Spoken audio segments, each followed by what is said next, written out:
弟弟，醒醒，你不会有事的，不会的。你醒了，醒了就好。我穿越了，姐姐。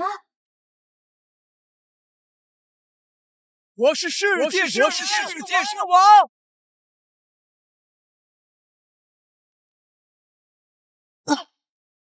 遭报应了，若有来世，我要做个好人。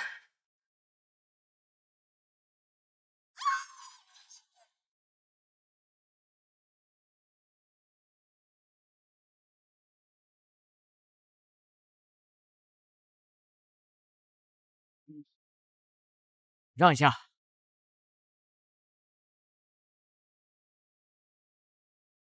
赵队，死者身份问清楚了，张霞，女，42岁，与前夫离婚多年，独居，现在有个女儿在上大学。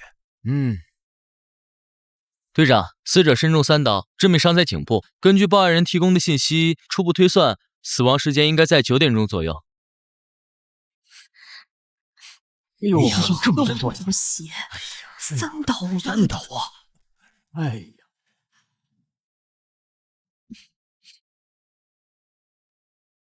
小南啊，小南，玩，外面出了那么大事情，你就知道玩游戏。姐，你怎么回来了？外面吵什么呢？你没听到什么声音啊？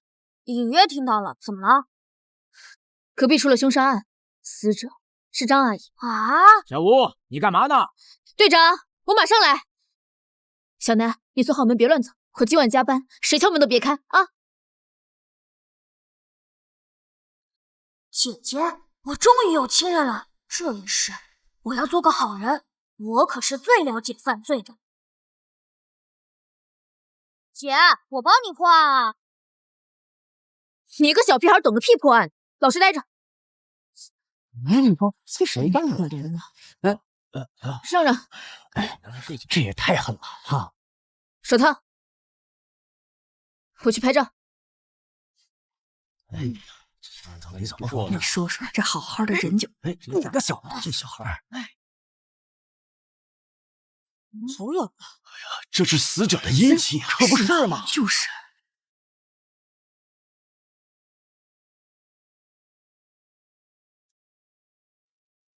怎么这么香？哎呀，你看看，什么啊？哎呦，真是太惨了，这太可怕了！小南，你怎么出来了？快回去，这里有死人。没事儿。队长，监控查过了，最近1个小时内没有人离开过这栋楼。队长，窗户没动过，没有攀爬痕迹，窗外有护栏。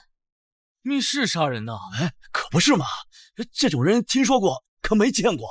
这算哪门子密室杀人？熟人作案而已。而且凶手此刻就在这栋楼里。可能是熟人作案，查一下张夏邻里关系。是。这谁家的孩子啊？赶紧领走！这熊孩子！小南，快回去！再看，小心做噩梦。小南，你在这里捣乱干嘛？快回去！不好意思啊，赵队，这是我亲弟弟，他爱捣乱。这是你弟弟啊？亲弟弟？嗯，还不快走！哎，等等，你和你弟弟就住在这儿？嗯，是对面602。小朋友，来，过来，别磨叽，来吧。小朋友，叫什么名字？几岁了？9岁，3年级，放暑假打游戏。9点03分听到尖叫声。哎，大叔，你要问什么赶紧问，别拉家常。好，那你跟叔叔说说看，你在听到尖叫声之前都看到了什么，或者出门发现了什么？我在打游戏。那你怎么要说是熟人作案？这很明显啊。不是老赵，这现场还没勘察完呢，他就敢说熟人作案？你真要听个9岁小孩在这分析案情，这不是浪费时？你爱听不听？哎，等等，他们是离案发现场最近的邻居，听一下。小南是吧？嗯，你继续说。首先，从案发到现在，没有人离开过这栋楼。1楼有监控，窗户有护栏，你们查过的。其次，从现场痕迹来看，张阿姨死前挣扎，但她倒在沙发旁，距离门口有一段距离，尸体并无移动痕迹。此种情况很可能是张阿姨主动给凶手开门，将其迎进门，符合熟人作案特征。还有，尸体旁那把刀是凶器吧？刀我见过，就是张阿姨家的水果刀。也就是说，凶手并未提前准备凶器，并非蓄谋已久。再者，从现场痕迹来看，凶手不为财。综上所述，熟人作案可能性极大，而且是在冲动之下的激情犯罪。等等啊！那现场被翻得乱七八糟，财物丢失，痕迹很明显，具体数额还要等家属回来才能核实。凶手不为财，你小子别睁眼说瞎话呀！赵队，还让这小子走吧，别听他胡咧咧。小吴，管好你弟弟。第一，从现场痕迹来看，极有可能是凶手为了误导警方而有意为之。第二，案发于9点前后或更早，这个时间大多数人都还没睡下，没有哪个小偷会在这个时间上门盗窃被发现行凶，不都是后半夜吗？第三，最重要的一点，戒指。戒指？什么戒指？张阿姨手上的金戒指啊。如果凶手是为财，怎么会忽略这枚明晃晃的戒指？你听得懂我在说什么吧？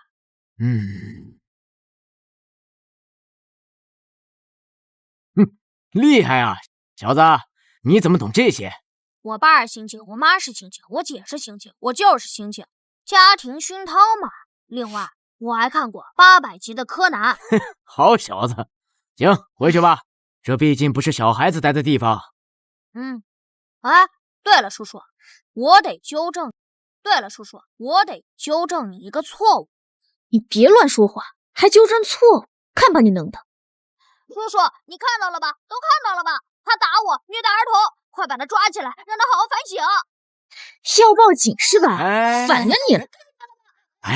好。小南，你刚才说叔叔有个错误，什么错误？你说说看。不好意思啊，赵队，小南乱说话，我带他回去。没事，我听着。叔叔刚刚说案发前，也就是尖叫前，这是不准确的，因为可能尖叫声就不是张阿姨发出的。那你又为什么如此推断呢？因为我能听到。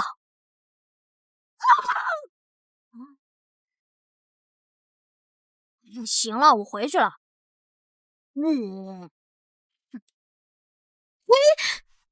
快出来！这小孩回去吧。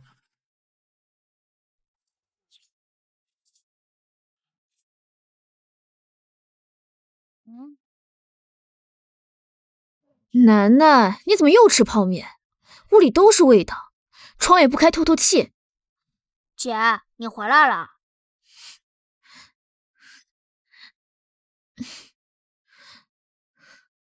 我去睡会觉啊，你7点叫我啊，7点啊，别忘了。知道了，姐。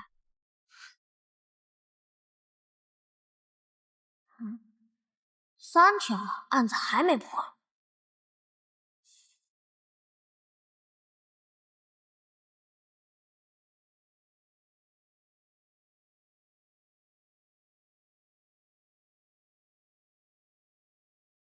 张霞，女，42岁，桐城人，工厂制解员。案发当日休假在家，死亡时间约9点，身中3刀，致命伤在脖颈动脉处。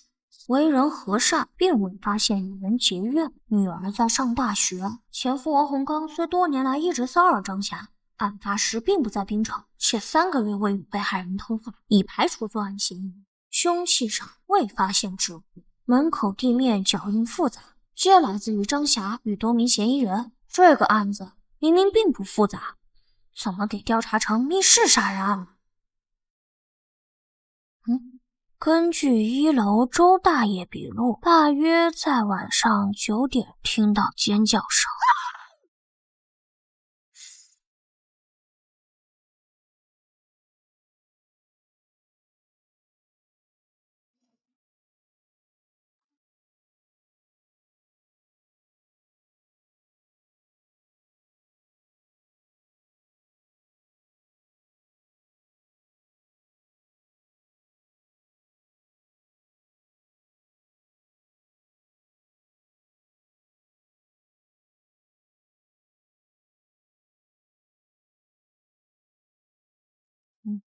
观江花园1单元的701-702-501-502，凶手就是他。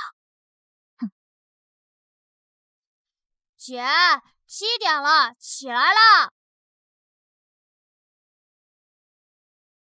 哎呀，你别吵，我起来了。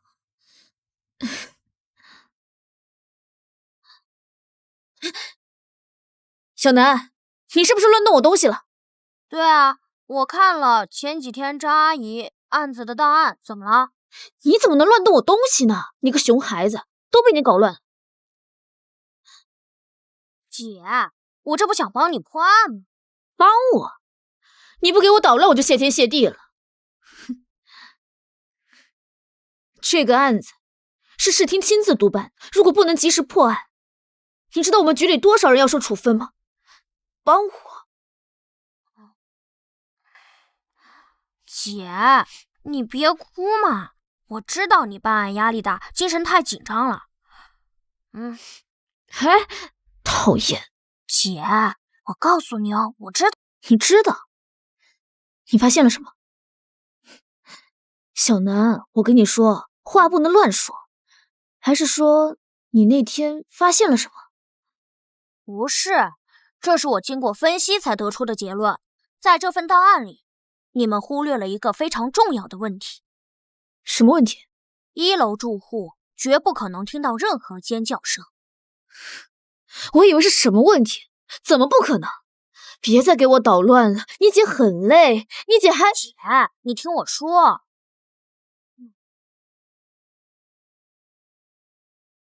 你看这份口供，然后……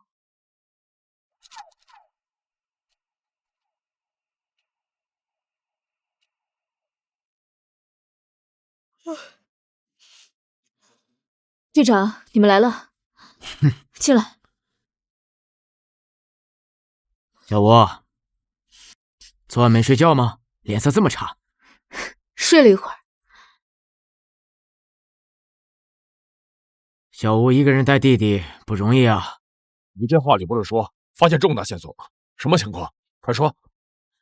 啊，是这样，我弟弟说，案发当天，如果那声尖叫是在6楼的室内发出来的话，1楼的住户根本不可能听见。但是根据我们的口供，里面却说1楼的住户听得非常清楚。哎，等等，这件事情昨天开会的时候不是已经讨论过了吗？能否听到是在2可之间，因为女性的尖叫声能达到70分贝左右。小吴，你怎么回事啊？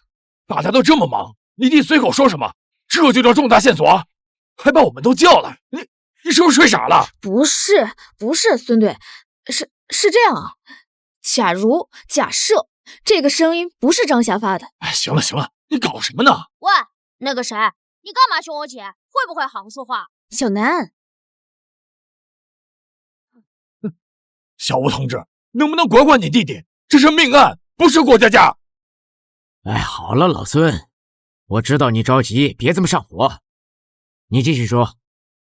就我们假设那声尖叫不是张霞发出来。姐，你几天几夜没合眼，这才睡了多大一会儿，状态这么差，怎么分析案情？还是让我来吧。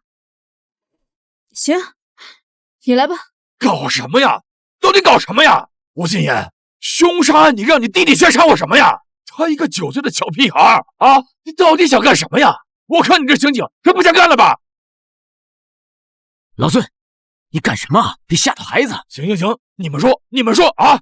你让一个9岁的小孩给你上课，教你们怎么破案，我走。等一下，小南，你干嘛？你不能走。怎么个意思？案情分析你爱听不听，但你打碎我家花瓶赔钱。小南，你别闹。姐，你别管。我告诉你啊，我今年9岁，正在上小学。你要是敢动我一下，我马上躺地儿去。我会发网上，让全国人民都知道，警察打小孩，你马上就得撤职。哼，好啊！吴心言同志，我算是长见识了，你家是真厉害啊！这叫重大线索。够了吗？老孙，够了，叔叔，你也要走吗？不走的话，我可以跟你说说。我知道凶手是谁，他就住在这栋楼里。小南，不靠谱的事不能乱说，还不能确定是凶手，只能列为嫌疑人。小吴，小南，你怎么知道谁是凶手？那天你是看到什么了吗？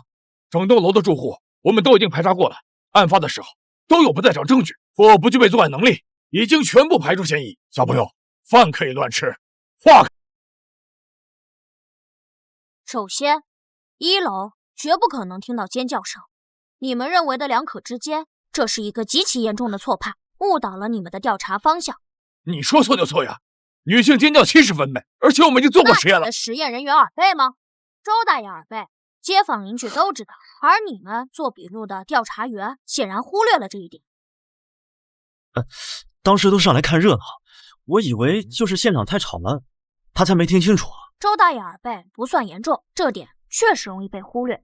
但我在案发当夜也提醒过你们，我不该听到尖叫声。我在卧室打游戏，隔着3道门，戴着耳机。可我翻遍了所有档案，你们没人记录我这句话。我本不该听到尖叫声，但我听到了，周大爷也听到了。以上可证明，尖叫声绝非来自于6楼室内，而更可能是楼道内。但张霞死于客厅，尸体并无移动痕迹，所以尖叫来自于凶手的伪造。凶手是女性。如果仅推理到这一步，凶手可男可女，男性也可捏着嗓子或通过网络音频在楼道里发出女性尖叫。由此产生了一个新的疑问：凶手就在6楼制造尖叫声，楼上楼下肯定第一时间出来查看，他如何跑路呢？很显然，他没有跑，且可能是最先赶到现场的邻居之一。凶手只可能来自于5楼或7楼。如果凶手住在4楼或更下，尖叫后向下跑，很可能会被5楼刚出门的邻居看到或听到。但看所有笔录，没人发现类似情况。推理到这一步，我基本可以将凶手锁定701、702、501、502四户中，7楼2户，702空置，701是李大妈老两口。考虑到老人体能以及现场经过布置，基本排除李大妈作案的可能。5楼2户，王叔先出来。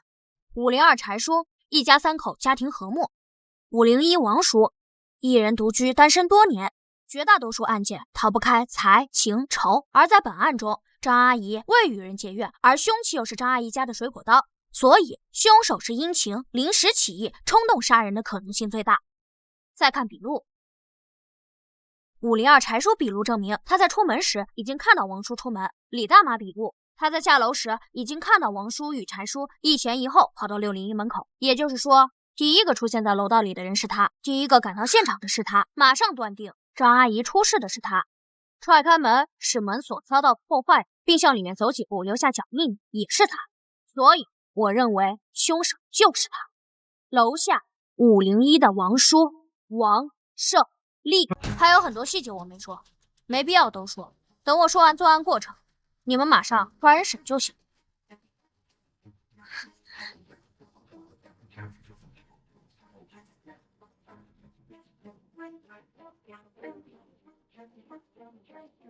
7月13日夜里8点半至9点之间，王胜利正在张霞屋内谈事情，因为某些矛盾，王胜利失控。对，你可别胡说八道了，主观臆断，没有任何证据。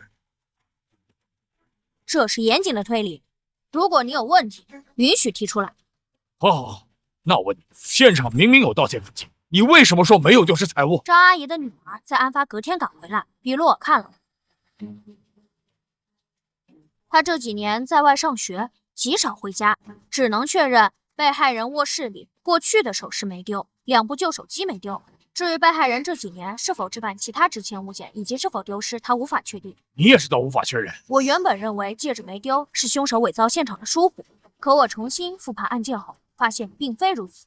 凶手在犯案后出奇的冷静，他做了很多他自认为很精巧的布置，是他调节了空调，以减缓血液凝固速度。凶手还擦掉了刀上的指纹、空调遥控器指纹、柜子前的脚印。他想要伪造成入室盗窃被主家发现，从而杀人的假象，但他显然不具备布置完美犯罪现场的能力。不知该如何处理赃物，1楼有监控，他带不出去，他怕警察搜全楼，因此他不是疏忽，他是故意的，什么都没拿走。这假象他认为也是合理的。入室盗窃还未发现之前物件被发现，杀人慌忙逃走，所以结合被害人女儿的笔录，我认为他就是什么都没丢，因为他不敢拿。你可真会想象。还有什么问题吗？好，那我再问你，如果真按你所说，一个普通人冲动杀人，他怎么能如此冷静？怎么可能想到如何布置现场，甚至误导警方？谁跟你说王胜利是普通人？你什么意思？要不咱打个赌吧？赌什么？王胜利是凶手？你真当这是过家家？王胜利一定是凶手，没什么好赌的。那你扯什么？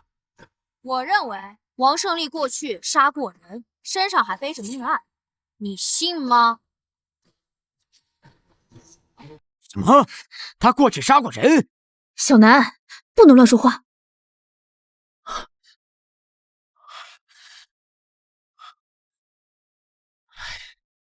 赵队，他没有案底。小南，你怎么知道他过去杀过人？你是有什么证据吗？没证据，没线索，纯推论。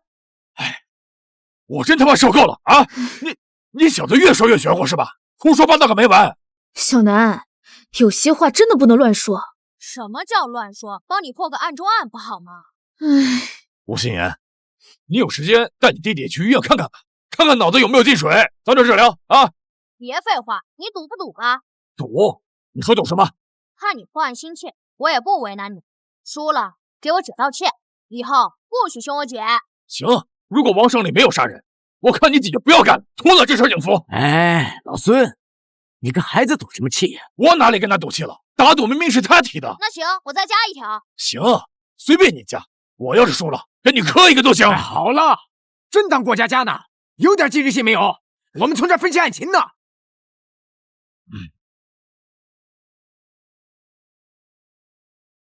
小南啊，你刚才分析的是有几分道理，但是他没有实质性的证据，就连间接性的证据也没有，全是推论。我现在虽然可以把王胜利带回警局配合调查，但最多关他48个小时。这是命案，王胜利如果真是凶手，且如你所说，他极度的冷静，心理素质又过硬，他就不会随便的去交代什么。但王胜利如果不是凶手，影响会非常的不好，你姐姐会受到严重的处分。谁说没有证据？我刚想说来着，被人打断。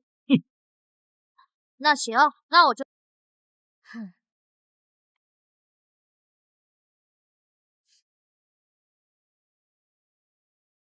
7月13日夜里8点半至9点之间，王胜利正在张霞屋内谈事。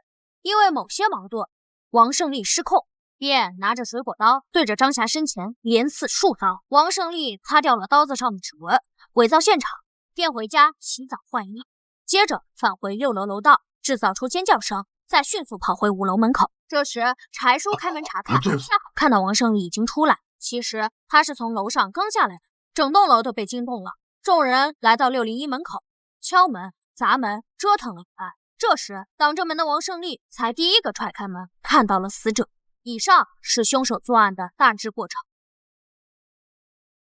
间接证据：根据被害人伤口出血量，凶手身上必备泵卷上写，他需要回家洗澡换衣，且对衣服反复冲洗。案发这3天，他一定反复冲洗过浴室，可以查一下他家的水量情况。证据2，可对凶手家浴室进行卢米诺测试。卢米诺测试高度灵敏的化学发光检测方法医学领域检测，肉眼难以观察到的极微量血迹。哪怕凶手反复清洗过浴室，血液被稀释到100,000,000%，卢米诺测试依旧会有效。证据3，王胜利40多岁，重度烟瘾，嗓音沙哑的他，哪怕捏着嗓子，恐怕也很难模仿出女性尖叫。所以，我认为他是靠电子设备模仿出尖叫。抓人时带我去现场搜查，我能帮你们找到直接关键证据。不对，假设王胜利真的杀过人，而且洗了澡，按被害人的出血量，如果角度……案发当天，围观邻居中，王胜利是唯一一个刚刚洗过澡的人。虽然他吹干了头发，换了新衣服，伪装得很好，但他身上依旧有浓郁的沐浴露香味。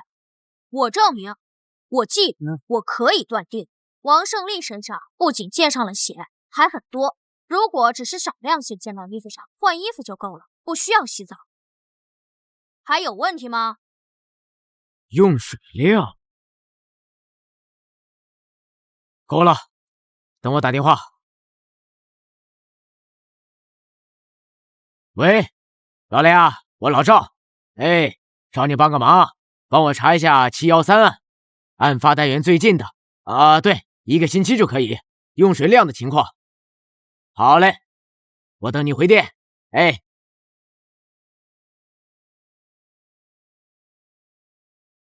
哎，那是哪一户用水量最大？501啊？那案发前呢？没有。那也就是说，案发后501是用水量最大的一户，对吗？好嘞，好嘞，好嘞，我知道了。好，谢谢啊。行动。是。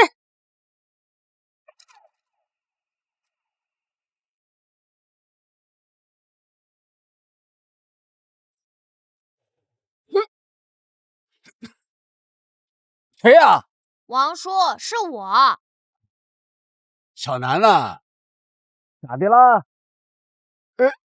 你等我一下啊。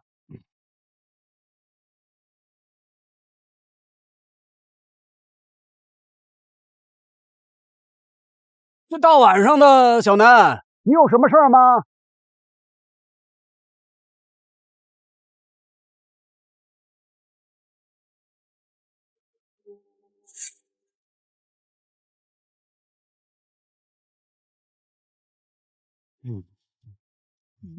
哎，别动！别动！你们要干什么？老实点，双手抱头，把我头丢地下。我犯什么罪了？你们凭什么抓我呀？你给我放开！你给我放开！王胜利，老实点，我们怀疑你跟张霞的死亡案有关系。是什么呀你？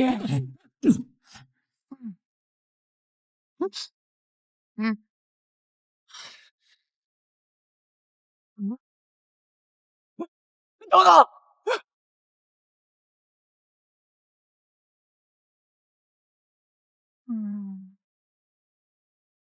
哎，小南，干嘛呢？恢复数据。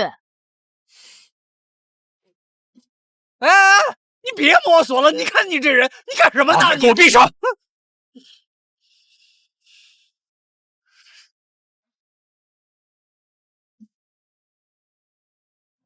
队长，你快来看！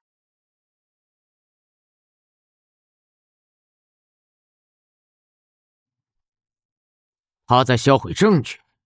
哼，够难缠的。这不可能是小子。洗手间怎么回事？那个，我站起来回答啊。那个警官，重做防水啊，这不犯法吧？这几天查到你用水量极大，翻新，你怎么用水？重做防水需要测试防水效果呀，吴警官，这个哪家的都是。你就此砖呢？扔了，估计这会儿已经被垃圾车给拉走了吧？要不你们去瞅瞅？哎，你们研究我们家的瓷砖干什么呀？我让小李去。不用，证据是污染了，农民诺结果不作数的。哎呦，这是怎么了？楼上张启刚死，警察抓人，难道是小王杀人了？不能吧？他平时挺老实的。哎，我没杀人啊！你们有什么证据啊？你们凭什么抓人啊？你给我放开！你给我老实点！那个吴警官，咱们怎么说也算得上是楼上楼下的邻居，你怎么能……哦，我想起来了，你觉得我之前得罪过你，所以你对我打击报复是不是？我报复你什么？你觉得我差点害死你弟弟？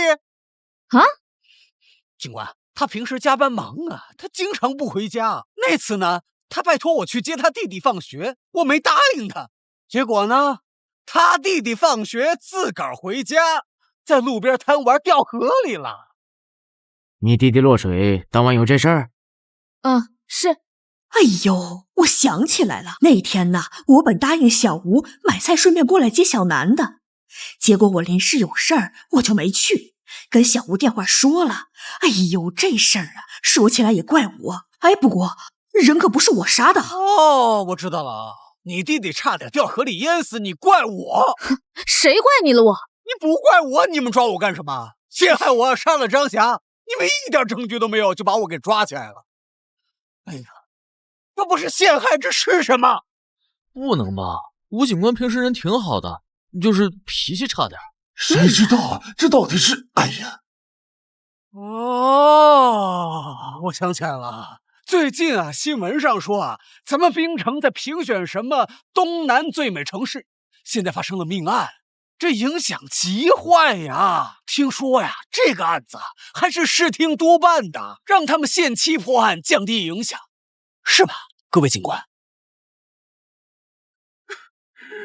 哎呀，这都过了3天了呀，你们一点证据都没找到呀！这一着急就把杀人犯的帽子扣我头上了呀！你给我闭嘴，别胡咧咧！是，我父母走啊，我一个人南下打工呀。我都40多岁了，我还是个老光棍啊，没亲人没朋友呀。等他们要是把我抓进去，就屈打成招呀！到时候连个替我伸冤的人都没有呀！我太适合被诬陷为杀人犯了，是吧，吴警官？你这么陷害我，你心可真够狠的呀！你他妈的把嘴给我闭上！警察大人了，老孙，警察大人了，警察大人了！你们可得替我作证啊！他们要打我呀！你看看，怎么他这样那他早小王啊，平时沉默寡言的，都不爱跟人说话，今天竟然这么能说。这可是掉脑袋的罪，谁被污蔑谁不急呀？对呀，还是要查清楚，别诬陷。你干什么呢？侦办现场禁止拍照。没什么。凭什么不让拍啊？警察大人不让拍啊？啊，还有没有王法啊？王胜利，注意点啊！谁打你了？他呀，他刚才要打我，你没看见呢？哎，人家邻居可都看见了，你现在不承认了是吧？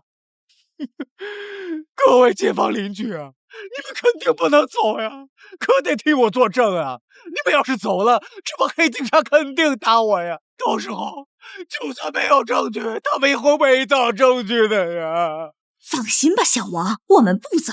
王哥，我们都看着呢。你们放心啊，我没杀人，我肯定不会承认的呀！就算他们把我抓进去，那最多就是关我48个小时。我要是没出来呀，你们可一定要给电视台打电话呀，让全市人民都好好看看这帮黑警是怎么诬陷无辜市民的。队长，哪里需要做卢米诺测试？不需要了，你去看一下现场。让一下。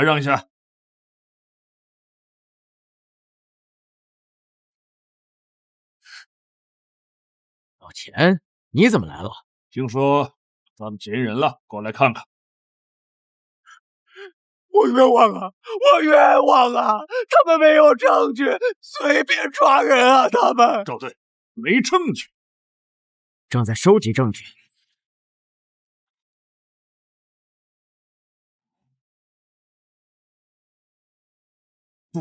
这怎么还有个孩子啊？这，老钱，进，有事说事。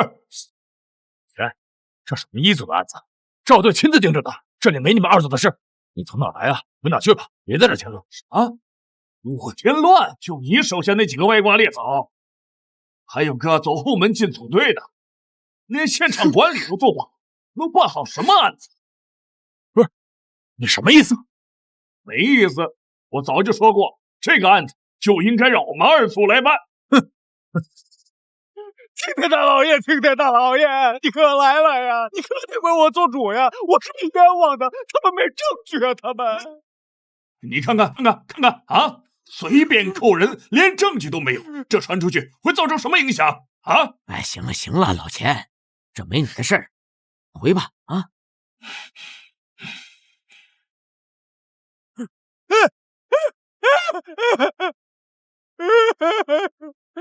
各位街坊邻居，你们可看到了啊！人家钱警官可是发现了问题，他们硬生生给人家赶走了呀！这帮黑警是铁了心要诬陷我呀！哎呦，这警察是怎么了？什么事都？这是陷害啊！王胜利，你注意点啊！诬陷，这就是诬陷啊！你们可一定要通知电视台啊！还有没有？谁陷害你了？你还有你姐！不见棺材不掉泪，这是你手机吧？是我手机，那又咋了？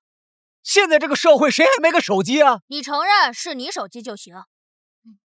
哎，吴楠，你掉到河里差点被淹死，那跟我没关系呀！你记恨我干什么呀？啊！你说你一个小小年纪的孩子，你不学好啊？你心咋就这么狠毒啊你？我很毒啊？那行，我今天就发发善心。我给你个机会，只要你承认张霞是你杀的，并交代犯罪过程，算你自首，怎么样？你没病吧你？我没杀人，我自什么首啊？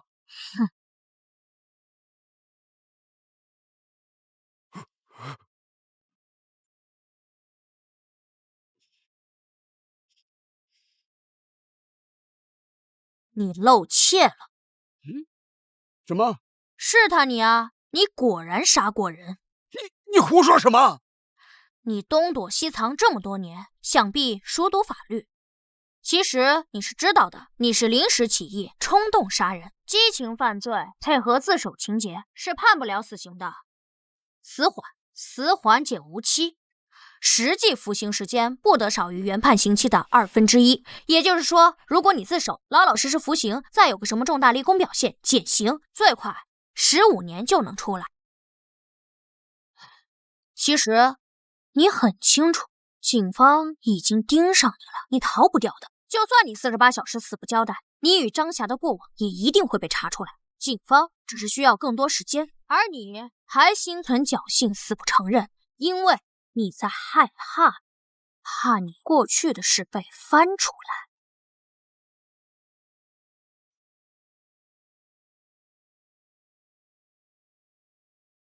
自首吗？自首？嫌疑人没有第一时间反驳，小南跟他说了什么？声音太小，没听清。大家都简单点，你数罪并罚，下辈子做个好人。我不知道你说什么。不见棺材不掉泪，那我送你上路。你没证据，你没有证据，你没有证据。我有证据。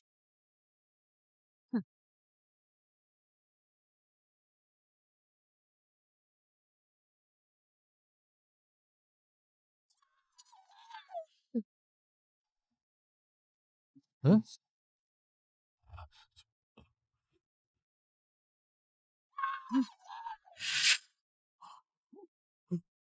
这是张霞的声音，听起来有点怪，但这就是那天晚上的尖叫声。对，就是这个声音。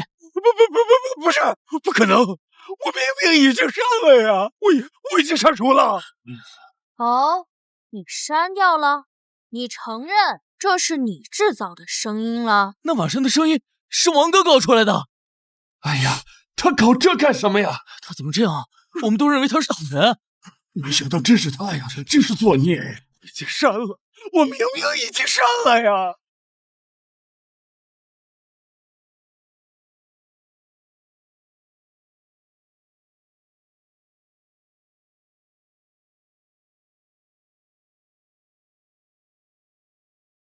想要彻底删掉一个文件，必须让文件重复写入，覆盖掉原有文件。你删掉的只是文件索引，文件可恢复。你显然不懂存储的基本原理。另外，你与张霞的聊天信息我也恢复出来了，是通过一个名叫爱友的交友软件。你与张霞楼上楼下邻居很多年，本来并无过多交际，直至3个月前，你与张霞通过爱友闲聊几句，越发熟络。具体聊天内容涉及到张阿姨隐私，我就不读了。不过我还看到了，你最近2年来通过这个软件搭讪过很多离异女性，并提出无理要求，要我读读吗？别，人是我杀的，我承认人是我杀的。姐，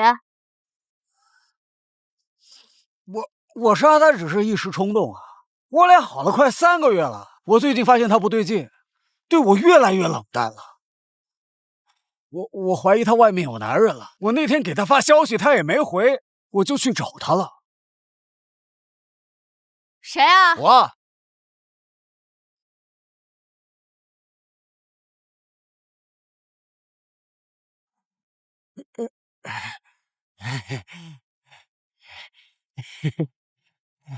张霞，咋不回我信息呢？卧室充电呢，没听到。进门时间8点。具体聊了什么？就闲聊些家常话呗。我还问他白天休息他干嘛去了，他也没说。王胜利以前真杀过人？杀过。为什么要杀他？警官，我不是跟你说了吗？他外面有男人，对不起我呀！哼，老实回答问题。我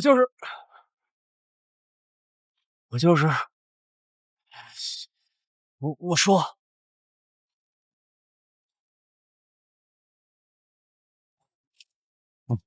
大姐，你看时候都不早了，要不今天晚上我就住这儿吧？什么早啊晚的，你就住楼下，回去吧。多大年龄了，还这么精神？出去，给我马上走！张霞，你是不是外面有男人了？滚！给我滚！再不走，我报警了！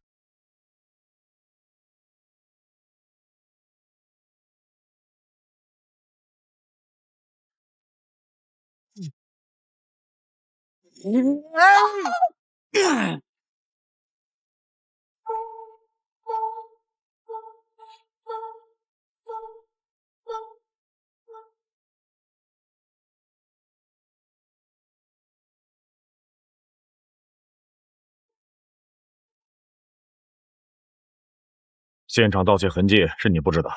是你调节了空调温度？是。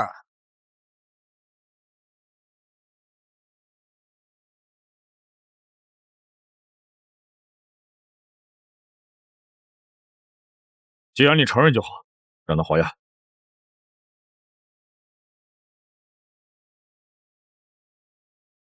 看这就行。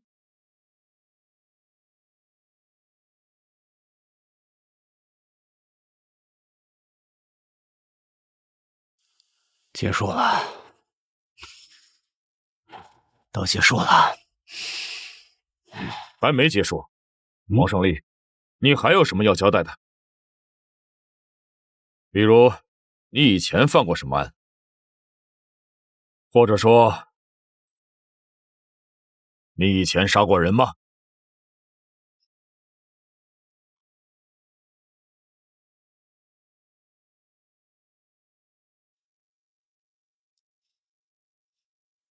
能给我一支烟吗？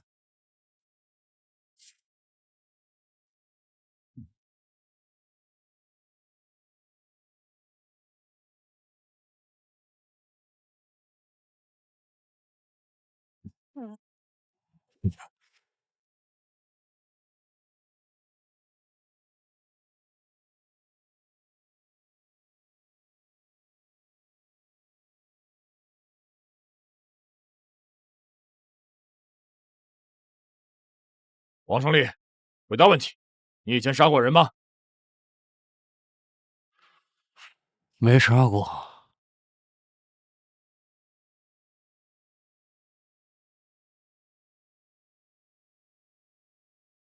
张霞是我杀的，我都已经承认了呀。至于其他的，没什么好交代的。哼！王胜利，我警告你，不要负隅顽抗！谁负隅顽抗了，警官？我没杀过什么人，有本事你们自己去查了。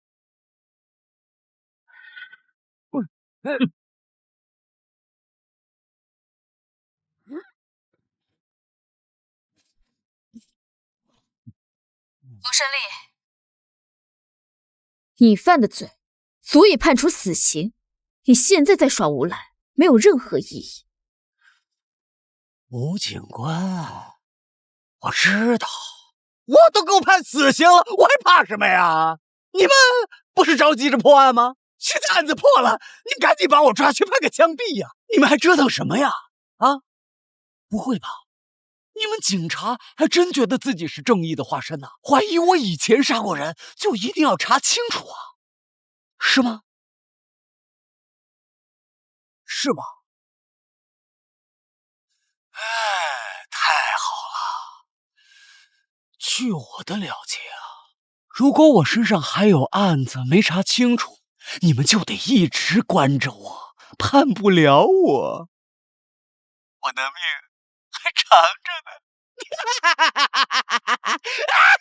小南，你说王胜利以前杀过人，有几分把握？10分。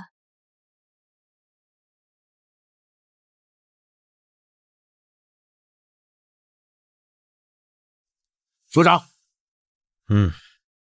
赵队，听说你找到证据了。老赵，审讯的怎么样了？嫌疑人都交代了，对犯罪事实供认不讳。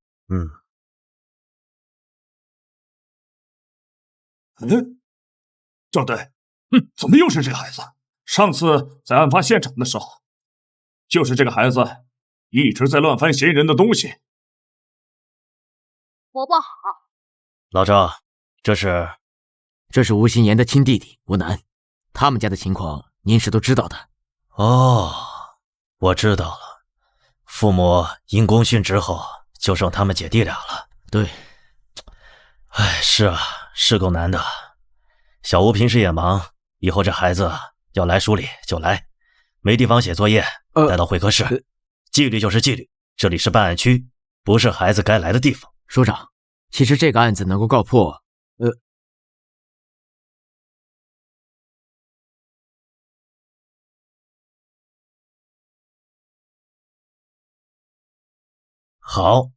好，这个案子能告破，你们功不可没，赶紧结案送检吧。署长，还不能送检啊？为什么？小南，你说王胜利以前杀过人，有几分把握？10分。我们怀疑王胜利在杀害张霞之前还杀过人。还杀过？案中案？有什么线索？这嫌疑人现在还拒不交代以前的犯案。没有线索。是我说的，嫌疑人还杀过人，交给我来审，我能马上结案。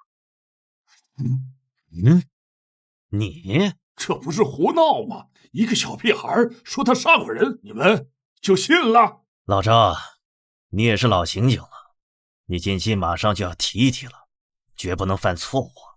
署长，这些我都明白。其实713案能够顺利的告破，还多亏了吴楠，他是个神童。神童？所以没有线索，没有证据，他说你就信？原本我们对吴楠的话有所怀疑，但在本案的侦查过程中，我们发现犯罪嫌疑人有极高的反侦查意识以及过人的心理素质，他不像是初犯。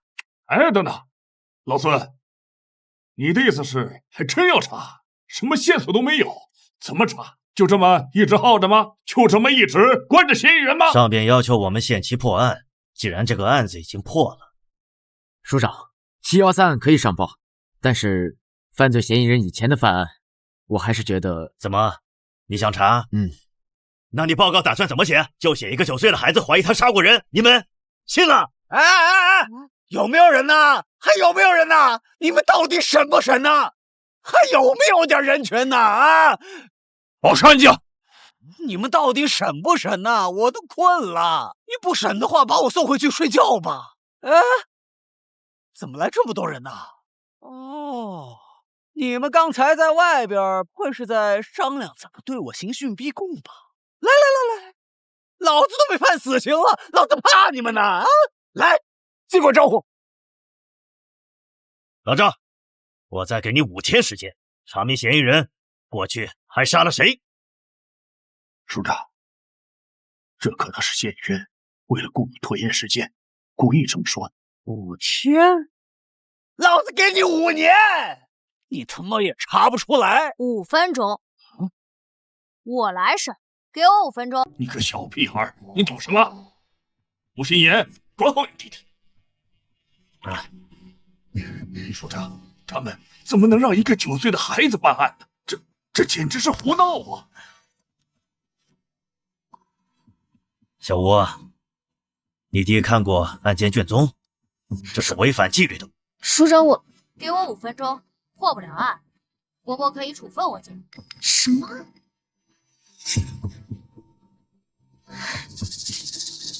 署长，给我弟弟5分钟时间，破不了案，我愿意接受任何惩罚。署长，他们怎么能让一个9岁的孩子办案呢？这简直是胡闹啊！行了，署长，您不能对他们这么放任。这个5分钟还是耽误得起的。你既然说他是神童，而你又立下军令状，那我就给你这5分钟。好，就5分钟。小南呐，你呀也是我从小看着长大的呀。说实话，这街坊邻居的可没谁夸你聪明啊，你挺笨的。这之前呢，也不知道是谁教你的那些东西。看现在这个情况，没谁教你了吧？就你，神武啊你啊！孩子，现在时间不早了，你也没事了，还是赶紧回家打游戏去吧。啊，11年前到13年前，北方安宁省入室杀人，被害人为女性，悬案未侦破，现场并未留下指纹、DNA 等痕迹。像这种当年未侦破的大案，它是符合以上条件的案件，没有前科，甚至可能只有1起。我知道，直接告诉你，你肯定不服。我让你死个明白。哎呀，小孩子呀，人不大，口气挺大的呀。你在杀害张霞后，你伪造现场，回家清洗，并利用他的尖叫声让警方误判了张霞的被害时间。你利用这个时间假装上网，留下电脑浏览器记录，给自己制造了不在场证明。我说的对吧？这我都已经招过了，还用得着你分析啊？我是想说，你杀人后的冷静，有极强的心理素质与反侦查力。你不是一个普通人，这只有2种可能：第一，你是个疯子，内心很扭曲的变态，熟读法律，钻研犯罪；第二，你杀过人。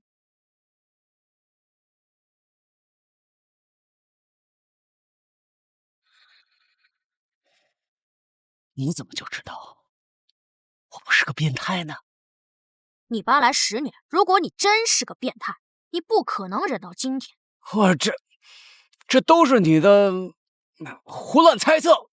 你不知道你最大的破绽是什么？你做了很多自认为自己很精巧的事情，有着超乎寻常的执行力，但你却没逃走。站在你的角度，我得到了2种答案：第一，直接逃走太明显，住得那么近，谁在张霞死后谁失踪了，谁就是凶手；第二，你不想破坏自己如今安定的生活。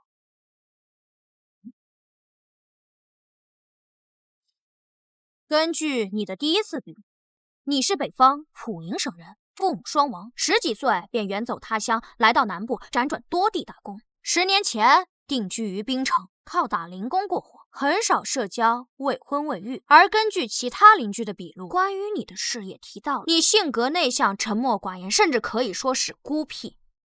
如此能说会道，你真的是孤僻吗？逃了10多年，伪装的不清。你自述没有任何亲人朋友，也就没有人证明你的过去。本市定居10年来，你拒绝社交，跟谁都不熟。反侦查意识不是与生俱来的，你必然看过大量相关书籍。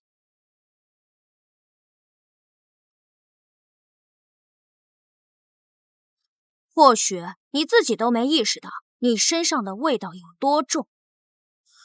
味道？什么味道？逃犯的味道。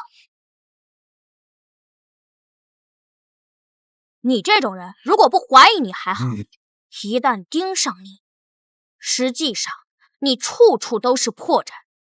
你过去10年给人留下的印象，完美符合一个逃亡者、潜藏者的特征，而你在本案侦办过程中的表现，也证明了你过去10年时间是在伪装。杀人后的冷静，极强的心理素质，性格的伪装，拒绝社交，隐藏自身，单一条件或许说明不了什么，但若汇聚在一起，你不知道你身上味道多重啊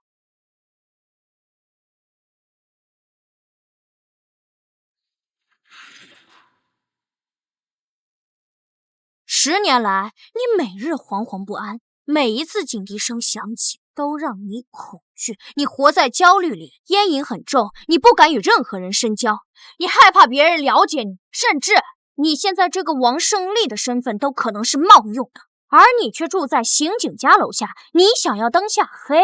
哼，你想要掌握本地警方的第一手动向。你杀过人，对吧？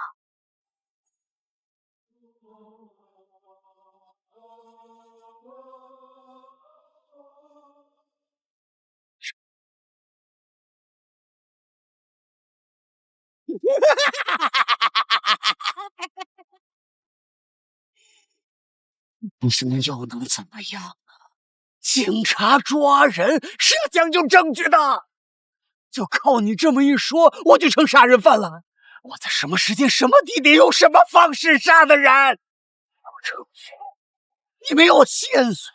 对我个人而言，你这个人以你的行为就是线索。时间也差不多了，既然你已经承认人是你杀的，那么我就长话短说。第一，你曾经是个小偷，做过入室盗窃。小南，你依据什么推断的？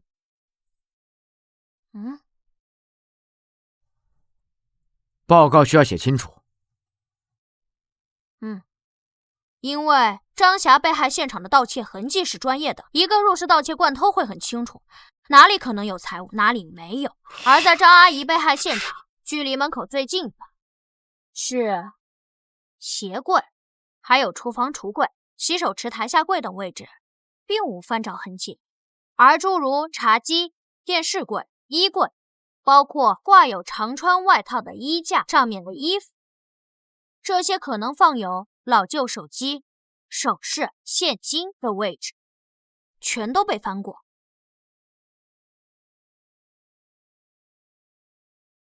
你伪造盗窃现场，但你出于过往的入室盗窃经验，或者说是出于行为本能，留下的盗窃痕迹极为专业。这证明了你过去是个惯偷，是不是？第二，王胜利自称他来自于北部3省之一的普宁省，10几岁便远走他乡，距今30年。你说谎！如果王胜利真少年时就来南部，他的口音应该早就变了。可他没变，他虽然极力克制着自己，但偶尔还是会暴露。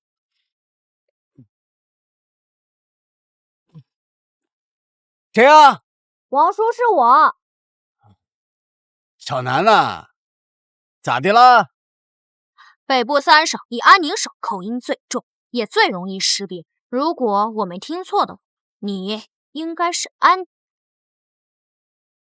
第三，既然王胜利乡音难改，那么我认为在他成年后的很多年，他都待在家里，因此他正是在第1次杀人后才逃离的家乡。第四，王胜利身高167，身材瘦小，他杀害的若是一个成年男性，且自身没有暴力，那么难度更高。因此，我倾向于他杀害的是一名女性。第五，人是有行为惯性的。王胜利在杀害张霞后，身旁就是张霞的尸体，他却能够从容地清理痕迹、伪造现场，甚至他还能想到把现场伪造成入室盗窃这一点。我认为，王胜利在冲动杀人后能有如此高的执行力，与他过去经历过相似场景有关。别说了，别说了。第一个人在杀人后，往往都会东躲西藏一段时间，关注一下案情进展，然后找地方安定下来。王胜利是10年前来边城，这是他最后躲藏地。这10年也说明了王胜利不是一个爱换地方居住的人，不然应该死定了。我认为他上次作案时间应该是在11年前到13年前之间。综上所述，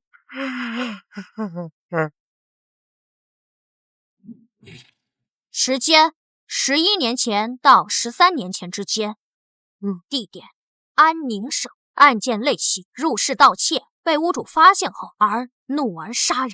被害人大概为女性，因王胜利此前嚣张太过，声称5年以后破案，判断现场并未留下 DNA、指纹等直接性证据，所以他才会如此自信。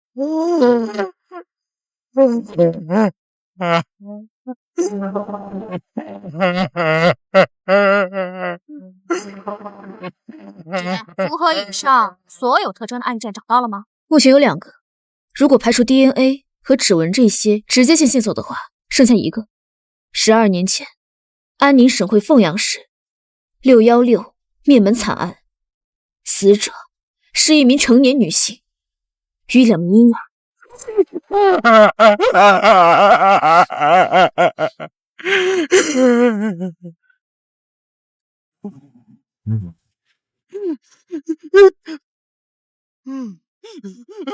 都是他胡编乱造，都是他胡编乱造，都是他胡编乱造！你们没有证据，你们没有证据，真的没有吗？没有。王胜利，你要干什么？走，老实点！不是我，我跟你的儿子没有任何关系，没有任何关系。如果没有证据，那你在害怕什么？确实应该没有 DNA、指纹的证据，但只是没有什么直接性的证据。你搬来10年，惶惶不可终日，你到底在怕什么？你是有证据的，对吧？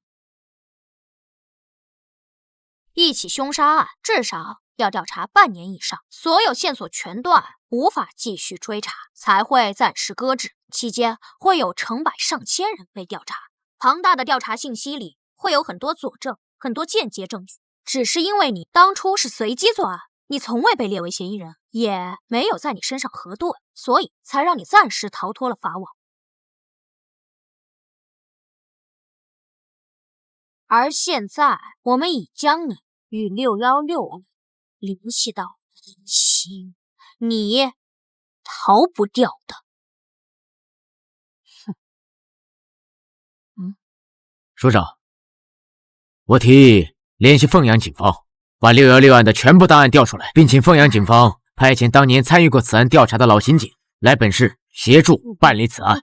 我同意，报告可以回来再补。你现在马上联系凤阳警方。是。赵叔，等一下，算上那边整理资料的时间，最晚后天到，满打满算3天时间。无论你交代与否，616案必破，你何必死扛着？大家都很累，不如简单点。我现在只需要你回答我，616案是你做的吧？616案是你做的吧？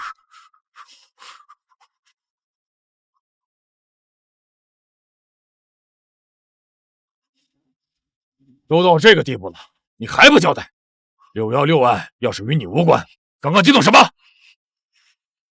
说话！王胜利，你再负隅顽抗，没有任何意义。你是不服我吗？因为我才9岁就抓到你，实际上这次没有我，你也会被警方抓到。你杀张霞可不是随机作案，就算没有我，警方只需要多几天时间，也会查到你与张霞的关系。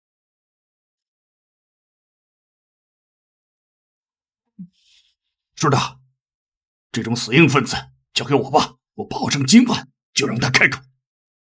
我可以保证，在凤阳警方抵达前，让他交代所有的犯罪事实，可以直接结案。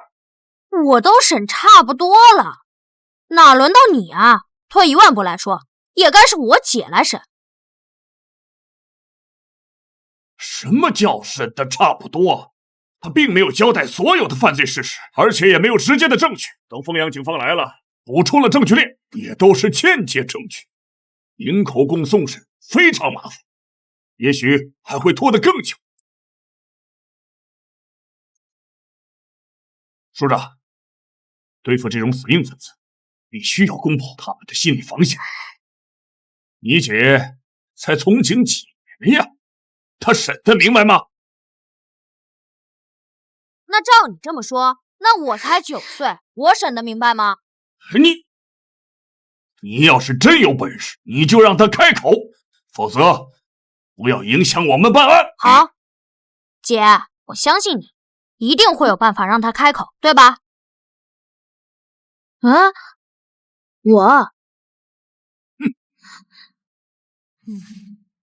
我才9岁，警署里的功劳也不可能给我，报纸上都不能写我是吧？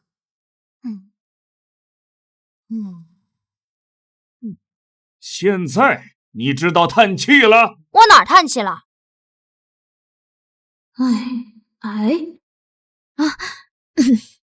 那个王胜利，我可以告诉你，是交易。对，交易。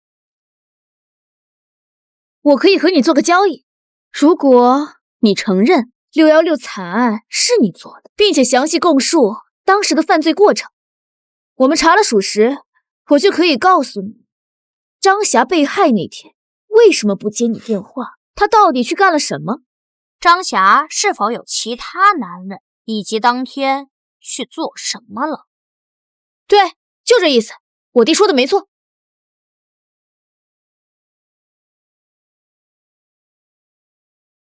其实这也不仅仅是交易，而是我非常想让你知道，干脆点儿，你承认作案，我告诉你答案，你交代犯罪过程，我可以给你看张霞的体检报告。你说的算吗？我同意。谢谢伯伯。我最后问你一遍，12年前发生于安宁凤阳的616案是你做的吗？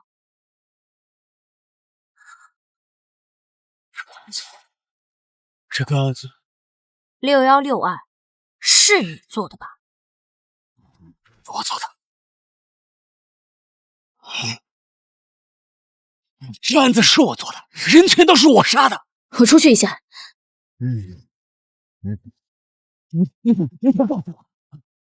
你知道我为什么想让你知道吗？什么？我想让你知道你多该死。什么意思？在张霞被害的6天前，她突发身体不适，并去了医院，在医生的建议下做了穿刺活检。案发当天，张霞再次前往医院复诊，并拿了活检报告，她得了肝癌。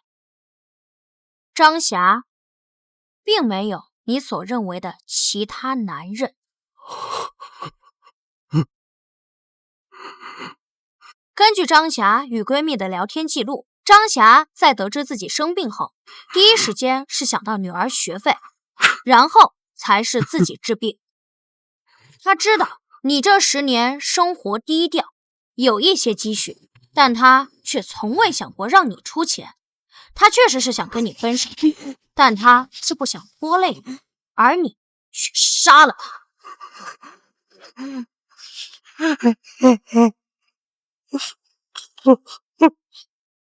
你真该死！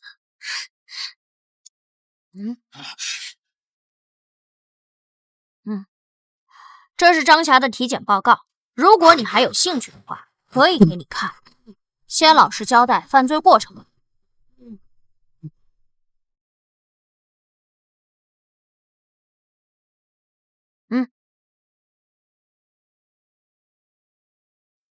你让他，郭警长，你让他们进来枪毙我吧，人都是我杀的，你让他们枪毙我吧，我他妈该死！我他妈该死！我该死！你老实交代案情，你交代的作案过程必须要跟案件细节对得上，这才是你要做的。法律自然会惩罚你，真是神经病。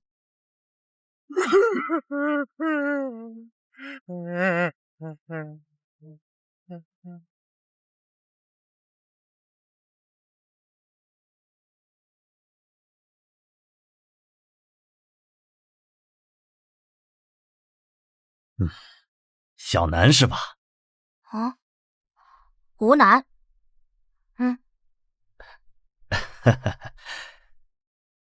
楚阔海，楚伯伯好。哎，好，真是神童啊！哪里有什么神童，还不是我姐教的好，离不开我姐对我的耳濡目染。我明白，也是啊，你才9岁，不管是面对上边，还是面对大众，你都不适合出现在凶杀案的报告里边。既然你代表你姐侦破此案，那这2个案子的首功自然是她的了。放心。楚伯伯，那有奖金吗？我想换台电脑。有，731案能够迅速侦破，书里自然会有嘉奖。另外啊，616案既然当年没有侦破，肯定要向社会征集线索的，应该有几万块奖金。署长，案子不是小吴破的呀，他本身就是靠着走后门的关系才被调入总队的，他能力不足，如果这次把首功给他，难以负重啊，还会引起更多的非议。有病就去看，没事老嚼舌根干什么？小鬼，你骂谁呢？我没骂人啊。你刚才说谁有病？你呀，嘴唇发紫，口呼吸，筒状胸，偶尔咳嗽。我真心建议你去医院看病，病得不轻。再晚，说不定……你这孩子到底还有没有教养？到底谁没教养？说谁走后门呢？你一把年纪了，还笃贤技能，争功夺利的。你什么你？我姐今年27，5年前从东南警校毕业，2年特警，拿过2次东南警界女子格斗冠军，1次射击冠军。之后，我姐转去基层，从民警做起，也是冲在了第一线。3年前梅河区闹市劫持案，是我姐与人质交换，最终制服歹徒，差点被抹了脖子。前年那场爆炸案，要不是我姐枪法够准，用手枪打中了120米外的目标，说不定还要炸死多少人。去年联合行动追捕逃犯，我姐身中2刀都能制服逃犯，在家足足躺了3个月才养好。在那几个月前，是，我承认，我爸妈6年前因公殉职，我姐在晋升过程中确实受到了一点照顾，包括去年调入总队，继承了父亲的警号。但我敢说，我姐没有走后门，她每一步都走得堂堂正正。她是一个优秀的刑警，容不得你来抹黑。舅舅提过很多次，想把我姐调到他那边去，待遇肯定比这里好。但我姐不同意。按照我姐的话说，这里是我爸妈守护过的城市，她要继承爸妈的志愿，继续守护这里。你说的好像就跟谁没负过伤似的啊！在这里的老刑警有一个算一个，谁没有在一线拼命，谁没负过伤？行了，这是负伤的事吗？我姐破格提拔，不是立功就是拼命。你说谁走后门？那行，现在领导不是在吗？你说，我也是听手里都这么说的。行了，你跟个孩子呛什么？嘉奖的事就这么定了。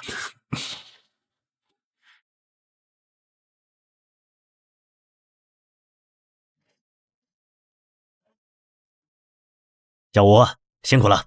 追凶极恶，行经使命，不辛苦。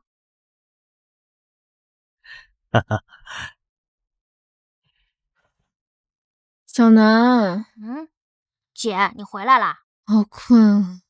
姐，刑警不是忙的时候忙死，闲的时候特别闲吗？这才破了大案，你就休息1天，又开始没日没夜的忙。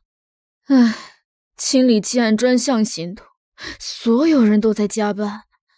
哎，不行了，我要睡觉了，乖啊。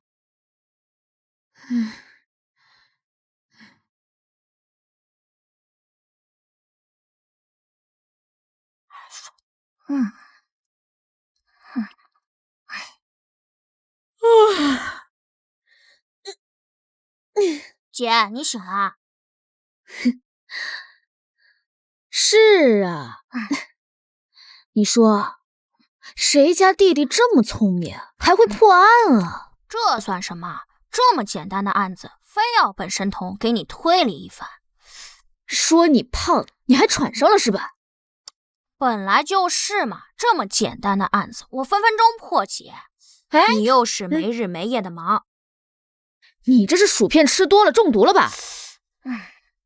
行，你要这么聪明，我考考你啊。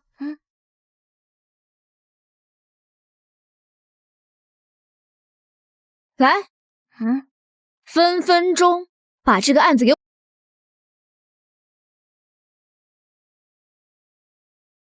去年12月份的案子，大半年了，好家伙，档案这么厚，还没查出来。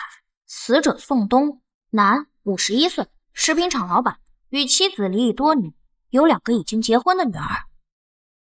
去年12月13日晚10点左右，工厂保安周路在巡视时，哎，门怎么没关啊？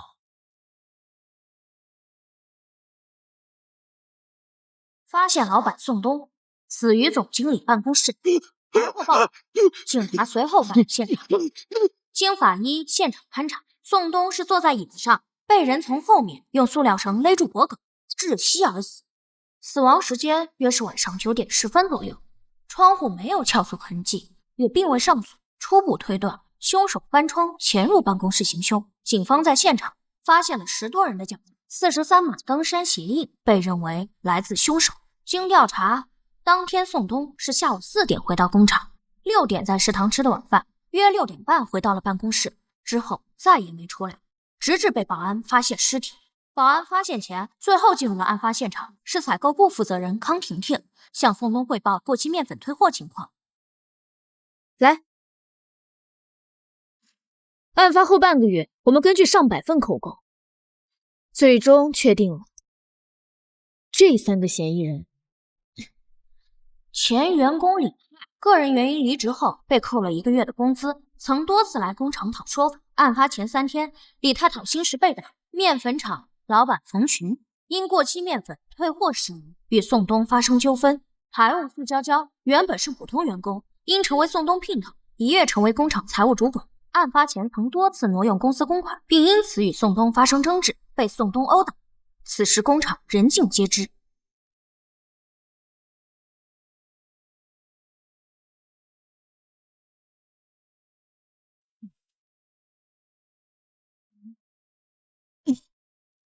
特别是这个傅娇娇，宋东死后，他还参与了财产争夺战，而且他说他跟宋东是事实夫妻，在调查的第2个月就把他列为了头号嫌疑人。虽然他有不在场证明，而且以他的体力不可能杀人，但也不排除有雇凶杀人的可能。可是我们警方在随后的调查里没有任何结果。姐，你们所列的这3个嫌疑人，可能调查的方向全错。你有？还没有？没有？你说个屁呀！也不是说没有。唉，案子已经过去大半年了，很多线索都已经被破坏，或者是被凶手隐匿。不过，仅从你带回来的这份档案来看，我有10几个怀疑对象。10几个？对，站在凶手的角度，考虑到人性，因为利益，因为感情，因为仇恨，熟人作案，预谋杀害。宋东的人际关系太复杂，有很多人被值得怀疑。果然啊。什么？我就不应该给你看卷宗。为什么？小南，你现在虽然是我们警署的名人，大家都说你很聪明，善于推理，可是你毕竟才9岁，没有系统性的学过刑侦。事实上，你能想到的，我们全都调查过。几十个怀疑对象，我们才筛出了这3个嫌疑人。上百号人的专案组，足足查了3、4个月。而且时代不同了，正如你所说，713案，如果再给我们多一点时间，我们肯定能调查清楚王胜利跟张霞的关系。12年前的616灭门惨案，虽然是随机作案，但是入室，在现在这个时代，以现在的公共监控密度还有侦破技术，凶手不可能逃得掉。姐，你为了打击你弟弟，还真是煞费苦心啊。小南，我真的没有打击你，你真的很聪明。我也希望你考上警校，成为一名刑警。毕竟，咱妈的警号还等着你继承呢。好啦，档案你也看到了，你也没有列出个直接嫌疑人，证明你这一套刑侦推理是破不了案的。而且你才9岁，我也不可能带着你东奔西跑走访调查吧。而且这个案子没有新的线索，根本不可能重启调查。要不是因为这次新案行动，我觉得我们应该试试。姐，你带我去警署吧。你要干嘛？你这里档案不全，最重要的工厂监控只有一些截图照片。只要你给我利用你们警队的资源，我说不定我保证3天我给你找。3天？你刚刚跟我说分分钟，我们上百号人的专案组查了那么久都没查出来，你3天就想破案，牛皮吹上天了吧？哎呀，分分钟只是形容词，只要你给我更全面的案件信息，3天破案，绰绰有余。姐，我知道这违反纪律，要不你跟赵叔说说，通融通融。要不你先把监控硬盘拿回来，先让我看看。小南，你说偶尔去警署，帮我们参与调查办案，没有人说什么。可是如果是去参与案件的长期侦办，对谁都说不过去。跟赵队说，他可能同意让你去，可是破不了案，我们从上到下多少人要受处分？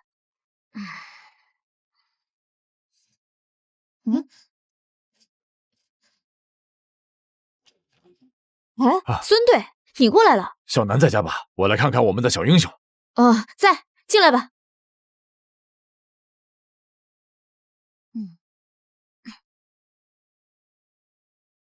孙队，有什么事儿现在过来啊？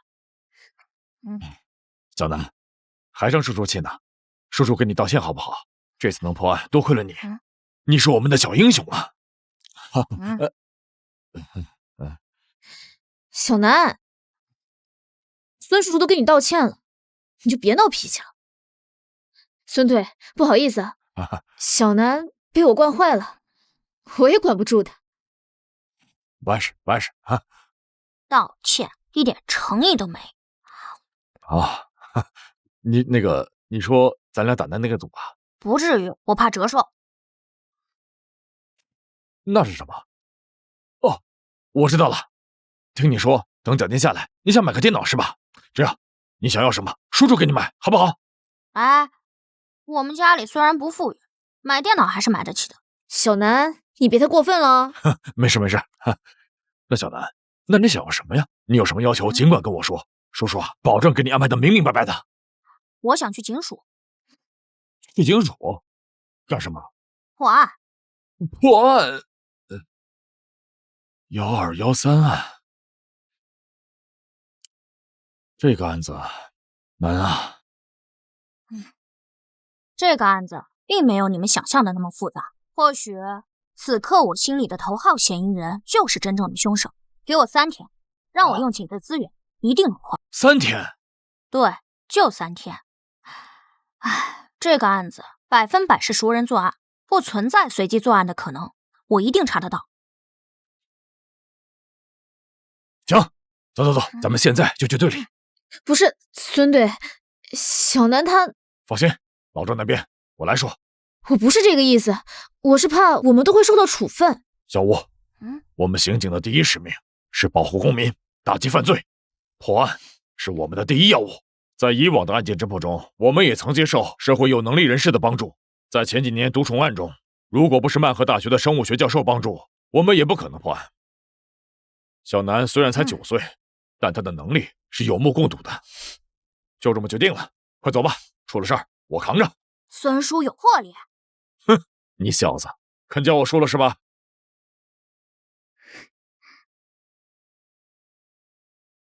小南，这是目前所有的侦办档案，你看还需要什么？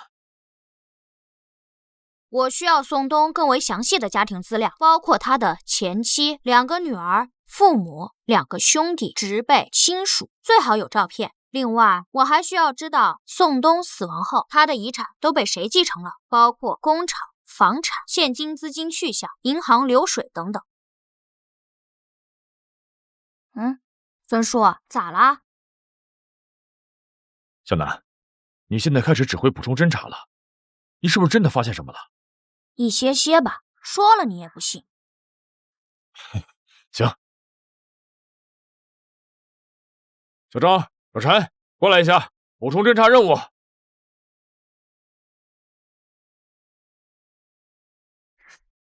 小南，你发现了什么？先告诉我，乱猜的，不一定对，需要验证。你什么都不知道，就敢指挥这个指挥那个的，这里可是警署，是不你孙叔给你点好脸，你都不知道自己是谁了。哎呀，不要说的那么难听嘛，放心，我绝对不会让孙叔挨处分的。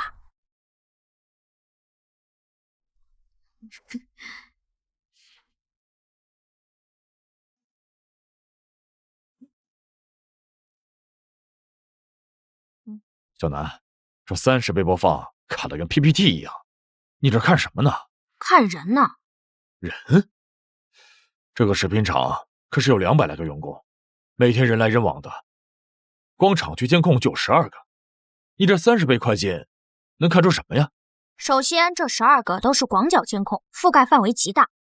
按照正常人的步行速度，出现在监控里后，半分钟内走不出去，所以我不会错过每一个出现在监控里的任何人。其次，我是神童嘛，我都记得住。哼，哈哈。可是这个案子我们派了3个人，将案发前7天的所有监控完完整整的看了一遍，并没有发现嫌犯的任何线索。我找到了。啊，你找到什么了？是案发前2天，午休时间到处都是人。小南，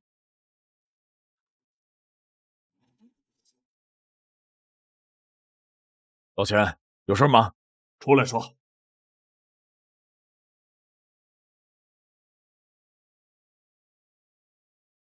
孙妈，你怎么回事？怎么又让他来队里，还指挥上了啊？老钱，你什么意思？我什么意思？你这是在胡闹！你喊什么？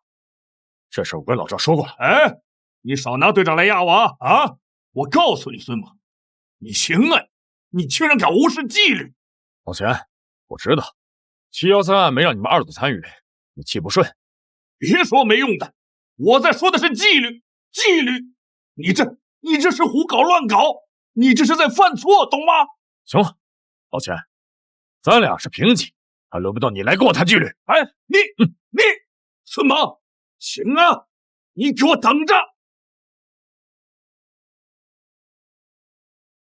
孙队，要不我们还是……没事，你们忙你们的，破案要紧。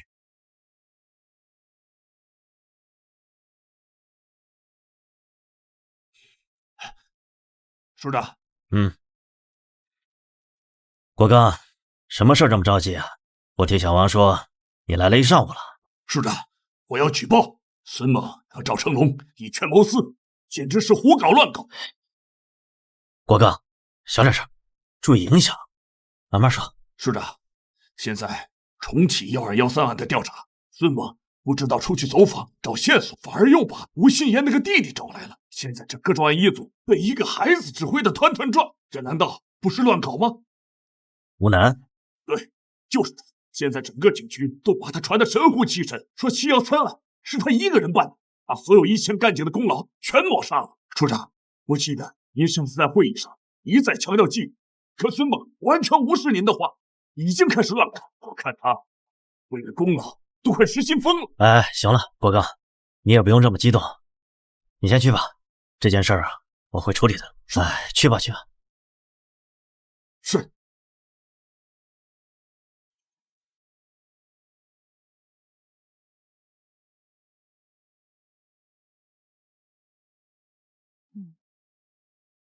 推理到这一步，我几乎可以确认凶手就是他，因为他在作案前做了充足的准备，所以还需要更多的补充侦查，完善证据链，尤其是他伪造不在场证明的证据，必须查清楚。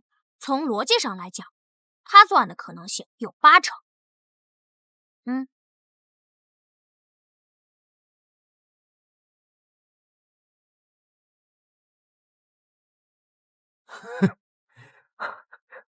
真的神了啊！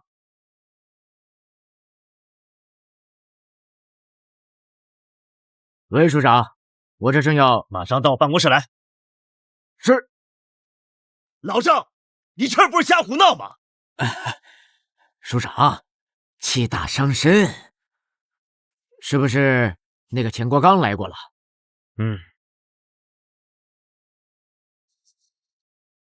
你怎么这么糊涂啊？这老杨眼看着马上就要退了，你该来当这个副署长了。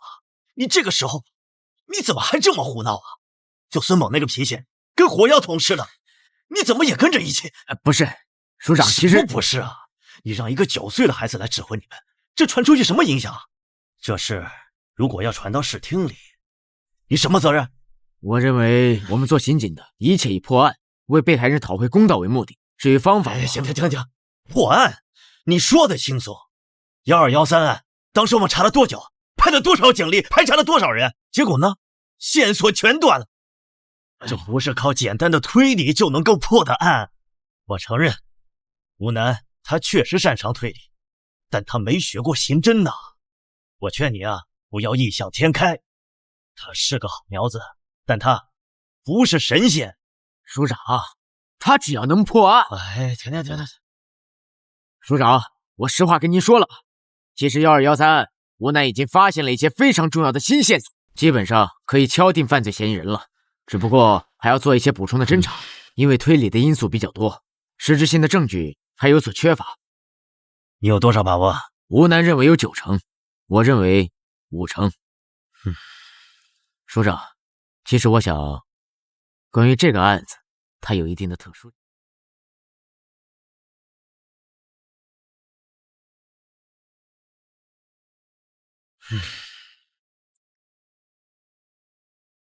老赵，我再劝你一句，这件事无异于赌上你的仕途。如果案子破了，你就是副署长；如果案子没破，这么乱搞，你知道后果，你要考虑清楚啊。署长，我明白，我都考虑清楚了。破案要紧。行，去吧，有问题及时向我汇报。是。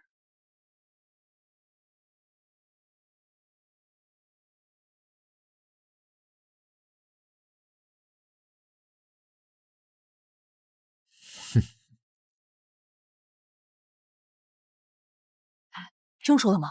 那个1213案没有新线索，还要限期破案，拿什么过呀？我需要嫌疑人案发后到现在的资产变化，我还需要他的通讯记录、各大软件聊天记录，以及嫌疑人更加详细的背景资料、人际关系，主要是他弟弟的资料，全部都要。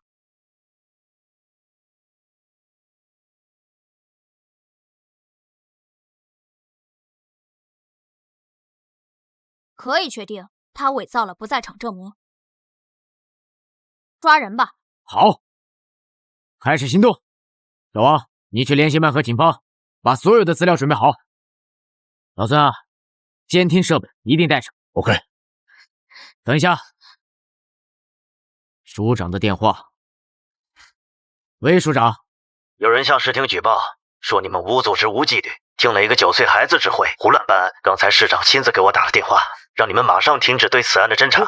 市厅检查组已经在来的路上了。可是我们现在马上就要……没什么可是，等市厅检查组过来，你们准备交。老少，怎么了？有人匿名举报，市厅打来电话，让我们停止一切办案行动。检查组这就下来。谁举报的？这不是添乱吗？赵叔，检查组什么时候到？一会儿吧，中午之前就能到。那还来得及，我们准备一下，我来处理检查组。你？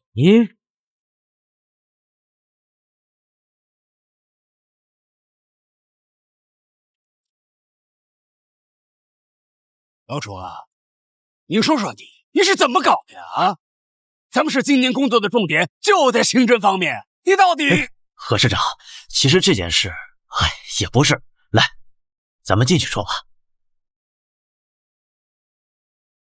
你看看这干什么呢？简直是我组织无纪律！赵成龙呢？你马上把他给我叫过来。是，我马上把他叫过来，向您汇报。您先，请。起立！起立！市长好。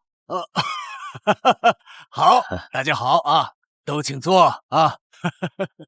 这是怎么回事啊？你们等一下。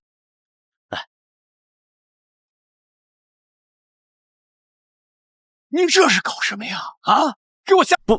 不是啊，何市长，我实话实说了，这个案件有新进展。那个小孩他破了713案，是有能力的。其实不是赵成龙糊涂啊，而且他9岁，他闹啊，我也拿他没有办法。而且案子如果破了，是吧？胡闹，简直就是胡闹！何市长，警员们都等着呢。您看，您来都来了，要不您先……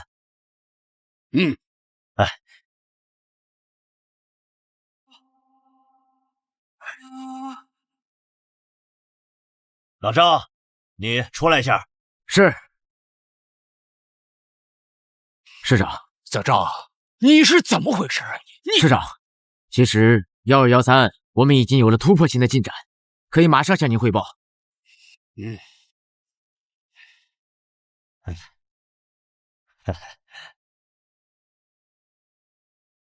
都坐吧。立军略重了。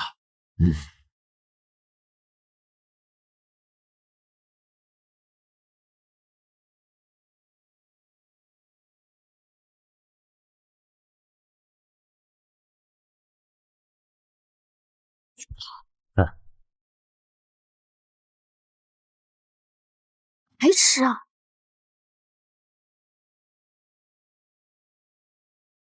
各位叔叔阿姨、哥哥姐姐，还有伯伯，你们好，我叫吴楠。下面就由我来分析，针对1213凶杀案的分析推理过程以及结果，开始吧。从这一点，大家请看，这是1213案死者宋东的人脉关系。被害人宋东，男，51岁，郊区新力食品厂老板。去年12月13日被人勒死在自己的办公室，后有保安发现其尸体。根据警方的前期调查，已经排除了数十名嫌疑人以及3名重点嫌疑人。因此，我重新分析了宋东的人脉关系、家庭情况。从我们最初的掌握情况来看，宋东的死亡无非是仇杀、情杀，或者是因为钱。熟人作案的可能性高达90%以上，但不排除雇凶杀人的可能性。有道理啊，说的有道理，说的有道理。但对我个人，再结合实际情况，宋东的死必然是熟人作案，并无故凶杀人的可能。因此，我将侦查重点放在……小朋友，打断你一下啊。您说，1213案件是去年年末的头号重案，我也看过卷宗。据我所知啊，被害人宋东，他是本市知名的企业家，他的社会关系极为复杂。被害之前，他有多重关系在身。那我要问你了，你是基于什么样的理由或者是线索，直接将雇凶杀人的可能性？凶手作案的方式很复杂。复杂吗？很复杂。请你详细说说。我之后会说到，请您不要打断我的汇报流程。吴楠，这位是何市长，注意你的态度。坐下。你继续说。宋东因家暴等原因13年前离异，前妻冯冬梅带走了2个女儿。宋东与女儿的关系非常冷淡，直到4年前，前妻冯冬梅去世，宋东与女儿的联络渐多，关系逐渐缓和。在我初次看完卷宗时，我个人认为宋东的死是因为钱的可能性最大。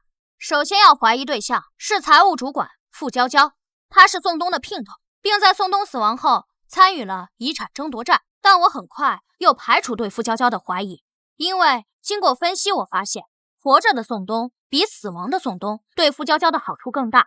事实也确实如此，傅娇娇还没嫁给宋东，打官司也没拿到任何遗产。因此，我转移了分析重心，将注意力放在了宋东的家庭上。他有2个关系不怎么好的女儿，看图，大女儿宋茜，女，27岁，4年前结婚，丈夫苟洪涛。在宋东死亡前，2人定居于曼河市，开设了一家很有规模的连锁快餐店，育有1女，已经1岁。二女儿宋阳，女，25岁，2年前结婚，丈夫张科。在宋东死亡前，夫妻2人也是定居于曼河市，都在外企上班，未生育。我记得刑侦上有一句名言，叫做大胆假设，小心求证。宋东的死跟他2个女儿有直接关系。其实我也怀疑其他人，并做了补充侦查，但那些已经不是重点，暂且不说。我就说我为什么怀疑他们。你这个假设不算大胆吧？宋东死亡后，他的遗产被2个女儿继承，他们成为了宋东死亡的直接受益人，所以在案发后的第一时间都被我们列为了重点怀疑对象。当然也包括他们2个人的丈夫，我当时也在专案组，我亲自带队去曼河进行了调查，他们确实都有充分的不在场证据，所以很快嫌疑就被排除了。你能别打断我吗？那我继续说。第一，他们与宋东的关系不是很好，当年家暴离婚，可以说是他们的童年阴影。在前妻冯冬梅去世前，宋东几乎见不到女儿。第二，宋东可能会再婚，再婚的对象就是傅娇娇。宋东51岁，傅娇娇36岁，相差15岁。宋东身体不好，死亡前已经2鬓发白，若2人成婚，可以说是老夫少妻。根据之前的调查取证，傅娇娇与宋茜、宋阳在宋东死亡前3个月有过频繁的通话，而根据之前食品厂财务室员工的证词，傅娇娇曾在电话中与宋茜、宋阳发生过激烈争吵，宋茜、宋阳以及他们的丈夫还来过新力食品厂与傅娇娇发生冲突。为什么？是啊，确实是个为什么？因为钱。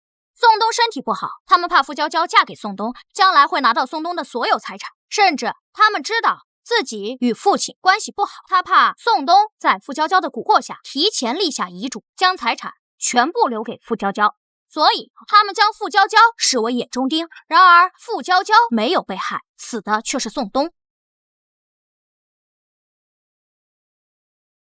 这部分先推理到这里，我们请看。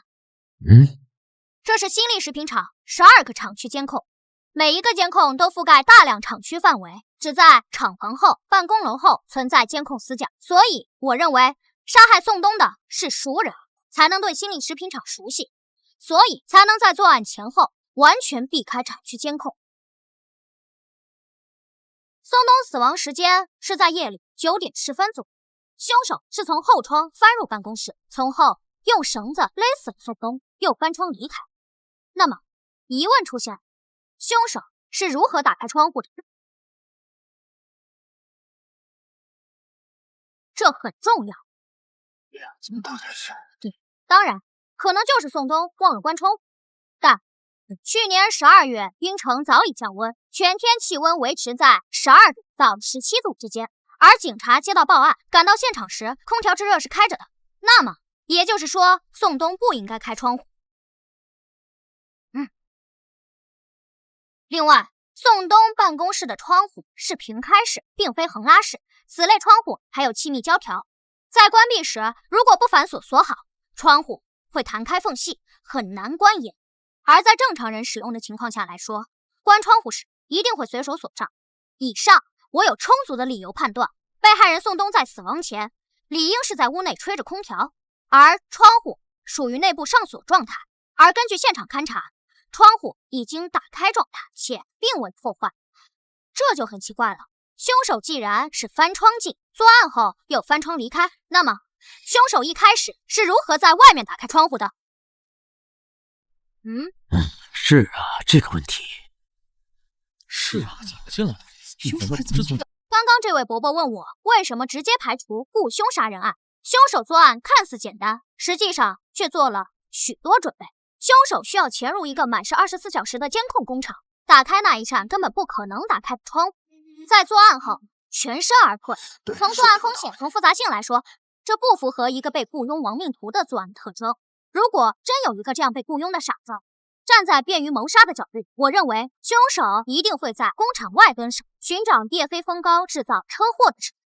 宋东经常深夜独自开车回家，新力食品厂属于郊区，回城的路上需要经过一段没有任何监控的郊区土路，那才是最佳的动手地。只要有一点小刮蹭，将宋东骗下车，亦或者蹲守在宋东小区的门口，等待最佳的时机。这些方法比本案作案的方式简单也安全得多。等着，小朋友，刚才你说的是有些道理，可是你要考虑的是，雇凶杀人，雇佣的如果不是外人，如果是食品厂的员工呢？我考虑过，新力食品厂直至案发时，在职员工共276人，男员工有107人，女员工169人，所有员工皆无案底。你觉得谋杀是一件很简单的事吗？拿一笔钱，普通人就敢杀人？可是有些人……我知道，有些员工本就与被害人存在严重的矛盾，而根据现场调查，和离职员工在内，一共有7人跟宋东存在严重矛盾。他们的名字分别是霍俊生、冯娟、苏广义、王二虎、魏坤、韩浩、李汉。而在案发前，霍俊生和冯娟夫妇早已赴外省打工，被排除嫌疑。王二虎因工伤赔偿纠纷已经闹了小半年，但他右手残疾，无作案能力。苏广义、魏坤、韩浩皆有不在场证据，李泰拿不出不在场证据，也曾被列为重点嫌疑人。最后，根据一段城区交通监控，确认李泰当夜行踪，也被排除嫌疑。还有问题吗？没问题，那我们继续。还是刚刚那个问题，凶手是如何在外？我认为凶手应该提前进了办公室，提前将窗户打开，并将窗户掩好，伪造了窗户锁好的假象。宋东没发现这一点，之后凶手才能顺利进去。因此，我查看了宋东死亡前几天工厂的全部监控。原来问题就在这儿，这样听起来也挺合理的。工厂一共有12个厂区监控，6个厂房监控，4个办公楼监控。这是案发前2天，去年12月11日中午11点24分，办公楼东走廊的监控画面。这个人进入了宋东的办公室，不知做了什么，又从办公室离开。而这一天，根据监控显示，宋东上午根本就没在办公室，他是在下午3点多才到的。所以，这个人是趁宋东不在的时候，独自进入了宋东的办公室。他在干什么？我也不清楚。拿资料、整理文件、打扫卫生，不，都不是。以上那些情况我都已经筛掉了。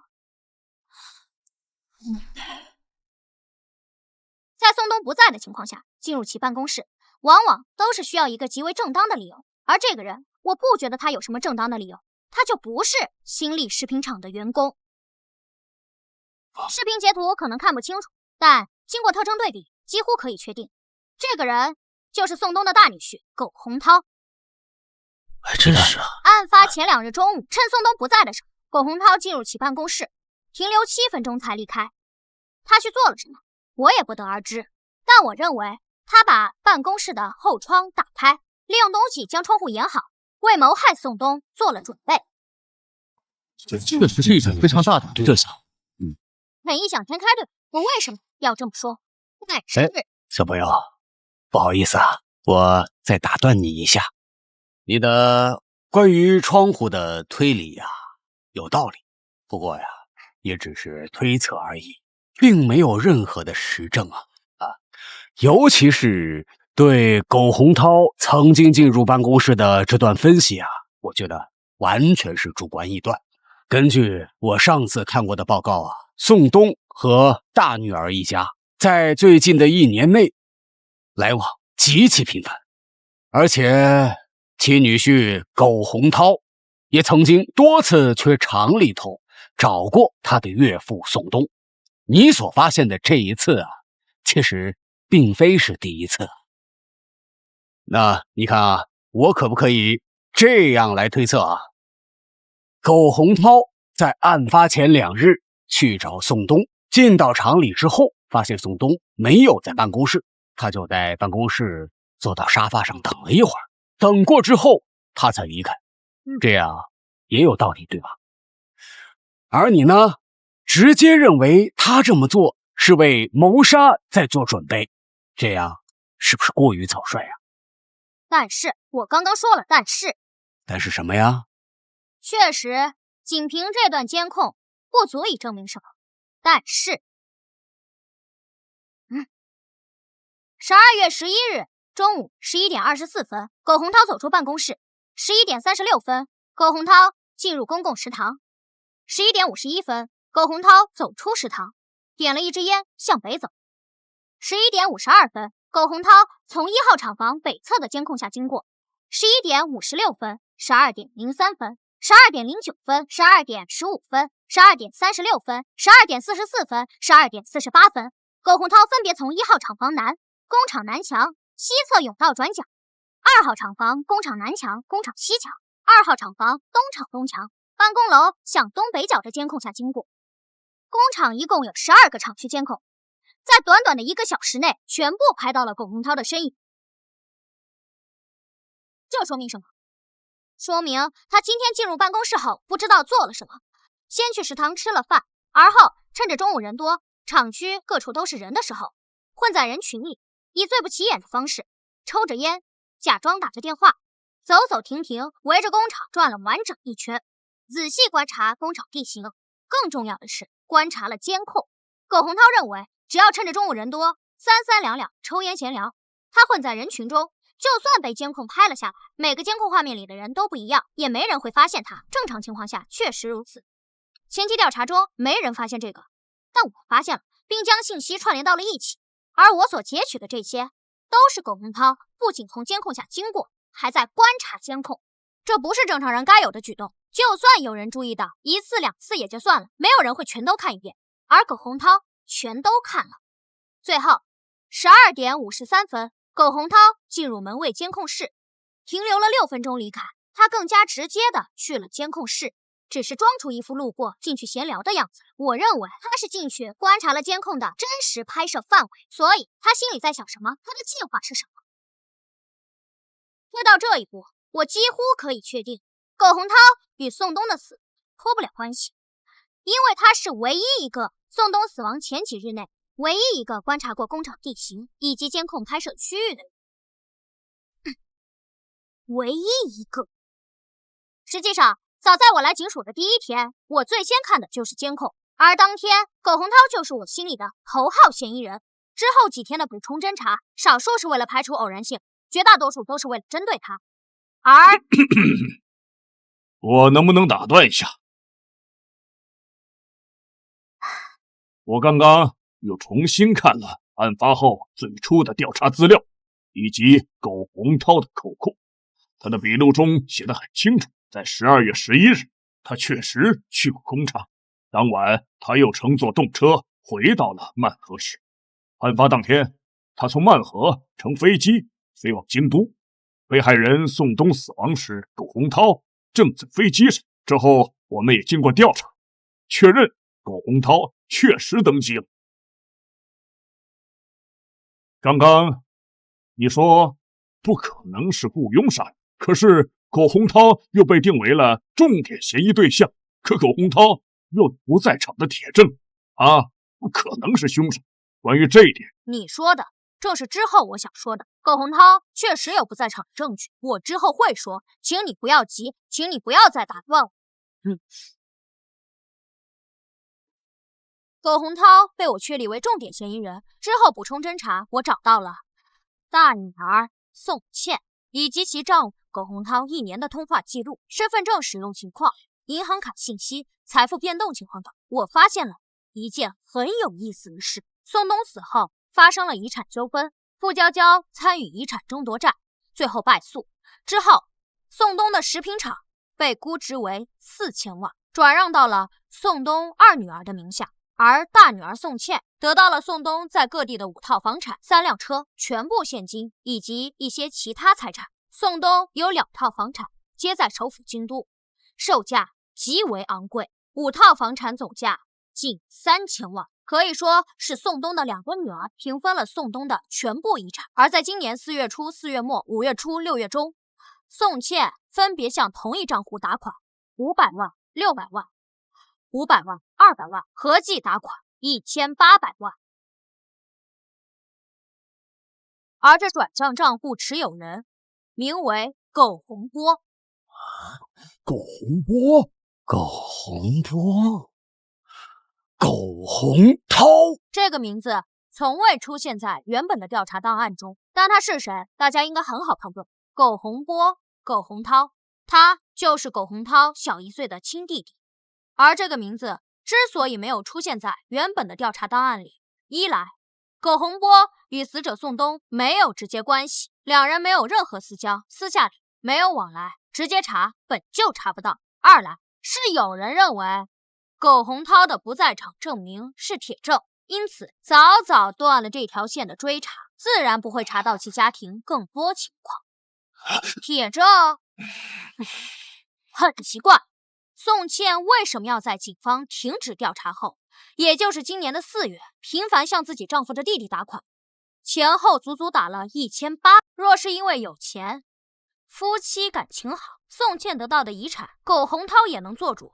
苟洪涛照顾弟弟，给了弟弟钱，但谁会给这么多次？前后已经给了1800多万，谁会这么大方？我觉得这很有问题。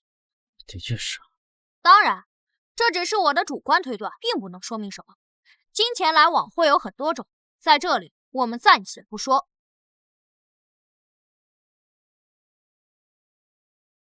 我们再来说苟洪涛，他是我心中的头号嫌疑人。他在案发前的种种举动太反常，我们就先假设他就是杀害宋东的凶手。那么出现一个核心问题，苟洪涛的作案动机是什么？对，作案动机是什么？凶杀案最重要的就是杀人动机，这是一切前提的开始。苟洪涛，男，30岁，曼河本地人，是个拆二代。22岁大学毕业后，曾换过多份工作。24时认识了现任妻子宋茜。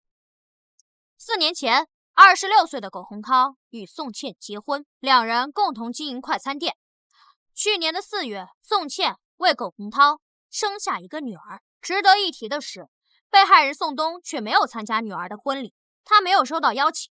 直至前妻冯冬梅去世后，宋东听说主动联络了女儿，双方关系才逐渐缓和。苟洪涛的作案动机是什么？如果是怕傅娇娇强夺财产，死的也应该是傅娇娇，而不是宋东。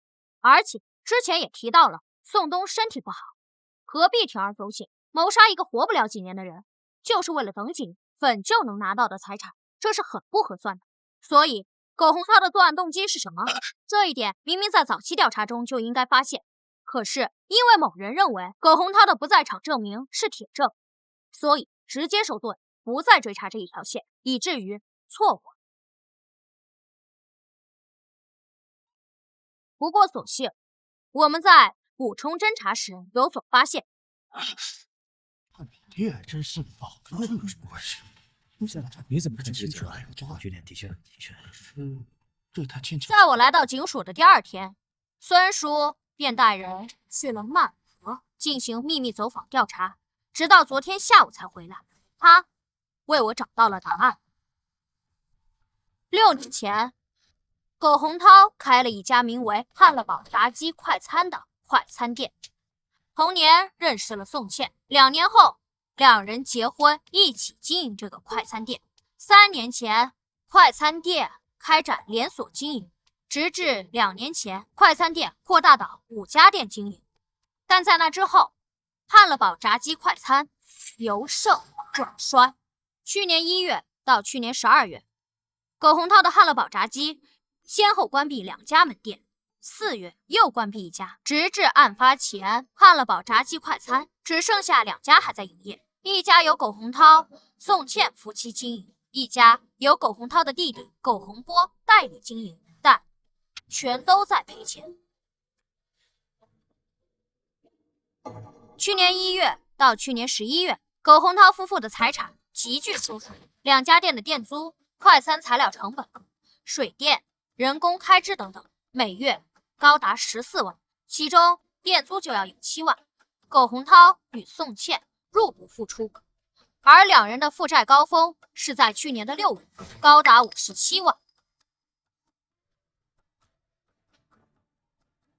去年6月，宋茜收到一笔打款60万，这笔打款正是宋茜的父亲本案死者宋东，父亲帮女儿理所当然。这笔钱暂时解决了宋茜和葛洪涛的财政危机，但还清欠款后，2人手里依旧没多少钱，甚至连一家店1个月的租金都付不起。去年7月末，宋东再次给宋茜打款20万。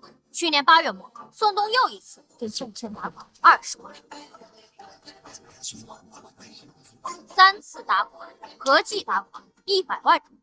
但在那之后，宋东再没给过宋茜钱。他很显然不想为女婿填那个救不活的无底洞。去年11月末，葛洪涛2家店先后停业，房东封店，并扣留所有的桌椅摆设、厨房设备，并追讨房租。12月13日，我认为，假如杀死宋东的是他的女婿葛洪涛，那么葛洪涛的作案动机就是因为钱。葛洪涛的事业处于崩溃边缘，他需要大量的现金来拯救。去年5月份，女儿的诞生加大了家庭的负担。在曼河市这种大城市，养育一个孩子的成本非常高。还有，看这里，这是一份来自于宋东姘头食品厂财务主管付娇娇的笔录。付娇娇可以证实，去年8月份，宋茜、葛洪涛夫妇曾来到了新力食品厂，因为钱的问题与宋东大吵一架。宋茜甚至还断绝父女关系，并以不让宋东看望自己的外孙女为威胁，希望能从宋东手中得到一些资金支持。同时，付娇娇也交代，因为这件事，她也曾与宋东发生过激烈争吵。她对宋东入股汉乐宝炸鸡的事持反对态度。是的，付娇娇不了解宋茜、葛洪涛的财务状况，甚至以为夫妇俩是冲着自己来的，让宋东对汉乐宝炸鸡店入股、扩大经营，不过是借口，是为了转移宋东的财产，防着自己罢了。但有一点可以明确，宋东、付娇娇、宋茜、葛洪涛夫妇3方曾发生过激烈的争吵，核心问题只有一个：钱。综上所述，宋茜与葛洪涛夫妇有足够的动机来谋害宋东，他们需要马上得到宋东的所有财产来拯救自己的人生，甚至整个计划的制定者不是葛洪涛，而是宋茜。宋茜与宋东本就没什么感情，若说有，也是恨。宋东在他幼年时给他留下了难以抚去的阴影，还因为付娇娇的存在，很难从宋东手上得到钱，多重因素作用下，才有了这次凶杀案。这是一件惨绝人寰、有违人伦、性质极其恶劣弑父案。当然，以上皆是基于目前线索的推理结果，但我认为这就是真相。宋茜与葛洪涛本就是幕后元凶，由此产生了一个新的疑问。你一直在回避一个问题。什么问题？明知故问。都说了，葛洪涛具有不在场的铁证，案发时他正在飞机上，他怎么杀死？是什么？不具备雇凶杀人的可能，也是你说的，让你解释。哎，我说老钱，你什么意思啊？你能不能让小南把话说完？你老打断他，你要干什么？你什么意思？谁家案件进展汇报不让提问了啊？有问题不让提了？婆婆，这小子刚才的推理出现了这么大的漏洞。他前面说的热闹，嫌疑人有不在场的证明，他不解释，这一点过不了，一切推理都不成立。我说，你也是个刑警，就这还护着？他9岁，你9岁吗？他说了不解释了，就是说让你等等吧，你着什么急啊？哦，就是因为宋倩夫妇的案子是你说不要继续查了，现在查出问题来了，你不服气是吧？行，这里没有人怪你，不是你业务能力不强，只是怪犯罪嫌疑人太狡猾，知道吧？啊，你有种你再说啊！老赵，我哥，开会呢，你们俩吵什么呢？都给我坐下。哎，犯案压力太大，他们也是为了破案。哎，小朋友，你继续吧。刚才我提出了一个疑问，宋茜与苟洪涛就是凶手，可两人都有充足的不在场证据，那么是谁动手杀了宋东？你们不用猜，由于某人心急，我也就不卖关子了。我所确认的凶手，或者说直接作案的，就是苟洪涛，没有其他人。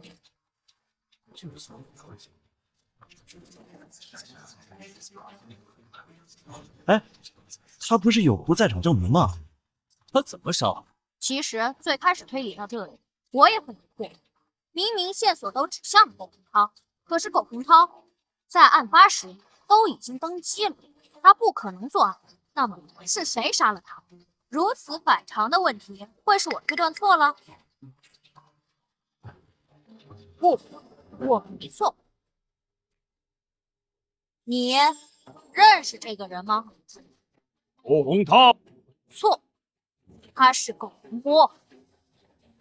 这是苟洪波在户籍系统内的登记照片。其实我最先看到的不是这一张，而是我来警署的第一天，在网络上寻找一些可以用到的线索时发现的这张照片。这张照片来自于宋茜的社交网络，这是她与苟洪涛结婚当天的照片。注意，右侧3个伴郎中，中间那个人，我们可以将人检裁出来，做进一步对比。像吧，苟洪涛、苟洪波并非孪生，苟洪涛要大1岁，可这对亲兄弟的容貌极其相似。我当时就有怀疑，案发当天登上飞机的真的是苟洪涛吗？当然，这只是我的猜测。现实里真的会有人利用替身的方式来制造不在场证明而实施谋杀吗？就像电影中一样离奇，制造不在场证明的类型很多，何必搞得如此复杂？但是当所有人的线索和疑点都指向苟洪涛时，哪怕情况再离奇，都有可能是真相。而且我很快就想通了，苟洪涛为什么如此安排？那1800万很有可能是苟洪波想借谋杀之事对苟洪涛夫妇进行了敲诈。弟弟什么德行？这种潜在风险，苟洪涛不可能没想过，但他依旧如此安排。为什么？因为苟洪涛要故意制造不在场证明的类型有很多种，但实际上绝大多数案件中的绝大多数嫌疑人，他们的不在场证明都是同一种类型，也就是人证。包括本案，案发是9点10分，已经排除了数10名嫌疑人，他们所提供的不在场证明多是同一种，也就是人证。配偶作证、男女朋友作证、朋友作证、舍友作证等等。对苟洪涛来讲，他大可以让宋茜给他作证，夫妻俩当时在一起做什么，最简单、直接有效，不会有第三人知道谋杀计划，更安全。还真是啊，这夫妻之前还是有这样。苟洪涛为什么不这样做呢？因为人是会说谎的。尤其是夫妻关系，做不在场证明，在刑侦调查中效率偏弱。而结合本案案情，宋东死后，宋茜、苟洪涛夫妇是受益人之一，拿到了宋东的所有财产。如果只是这种不在场证明，警方绝对不会停止对两人的调查。而只要更深入对夫妻二人调查，就会发现两人糟糕的财产状况，急需一笔钱来拯救。而在那时，宋茜与苟洪涛二人刚好就拿到了财产。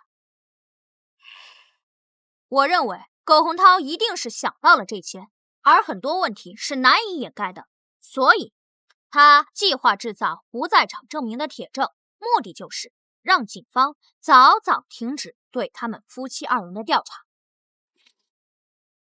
事实确实如苟洪涛欲哭的那样发生了。专案组曾去曼河对夫妻二人进行调查，调查结果，案发时宋茜在家里照顾女儿，有保姆作证，而苟洪涛则在曼河飞京都的飞机上。专案组拿到了苟洪涛的登机记录与安检影像，至此终止了对夫妻二人的调查。这就是苟洪涛想要的结果。当然，以上种种也是我的大胆推测，还需要小心求证，需要找到两兄弟苟洪涛与苟洪波身份互换的证据。你找到了？苟洪涛被我列为头号嫌疑人后，我们对近1年的通话记录、银行账单、身份证使用情况等进行了全面调查。我们还向通讯运营商申请苟洪波案发前后的手机定位信息，就是这份。以目前整个东南所用的通讯技术，还无法对每个用户进行实时精确定位，但早可以做到区域性定位。比如说，当有人来到槟城时，手机信号会被基站捕获，从而收到一条“槟城欢迎你”的短信。而这份文件足以证明，在去年的12月13日，案发当天以及次日，苟洪涛手机信号出现在槟城，直到案发第2天下午，才又在曼河出现。而这份文件足以证明，苟洪波的手机定位于去年的12月13日22点18分，手机信号出现在京都，而这个时间本该是苟洪涛抵达京都下飞机、手机开机的时间。还有，这是苟洪波的身份证，于案发当日在槟城开房记录。因为时间已经过去大半年，我们在补充侦查时并没有拿到酒店监控记录，早就覆盖掉了，但似乎也不重要。根据以上线索，我们可以得知，案发当夜，哥哥苟洪涛坐飞机抵达京都，而手机信号却出现在了槟城，而弟弟苟洪波在槟城开的酒店，手机信号却出现在了京都，这对吗？总不可能两人手机同时被偷，又刚好互换城市了。很显然，两人互换了身份证，这是最合理的解释。苟洪波持有苟洪涛的身份证，从曼河登机飞往京都，而苟洪涛持有苟洪波的身份证，在槟城落脚，伺机行凶。最后，这是案发现场唯一一个能够指向凶手的线索，位于被害人办公以后43码登山靴鞋印。43码是常见，但恰好苟洪涛就是43码。综上所述，苟洪涛有足够的动机，观察过作案地形，不在场证明明显伪造，其体貌特征也符合现场的采集证据，他就是本案的凶手。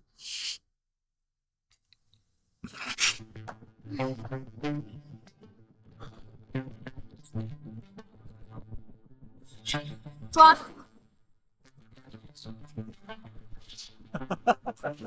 小小天才，小小人头，厉害呀！好啊！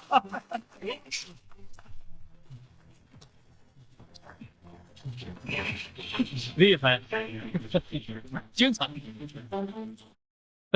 说得好啊！哦，对了，苟洪涛毕业于名牌大学，性格坚毅，事业心强，敢想敢干。而本案直接证据不多，审讯他的难度恐怕会很高。我建议将审讯重点放在不学无术的苟洪波身上。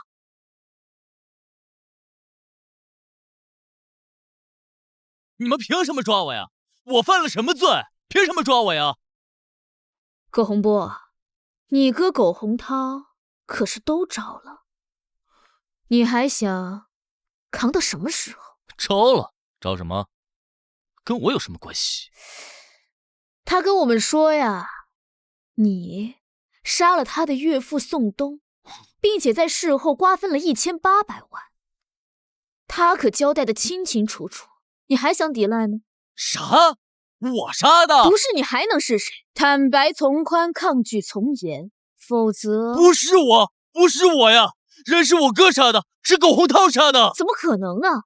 他当时是在飞机上。是我在飞机上的是我呀！哦，我交代，我全都交代。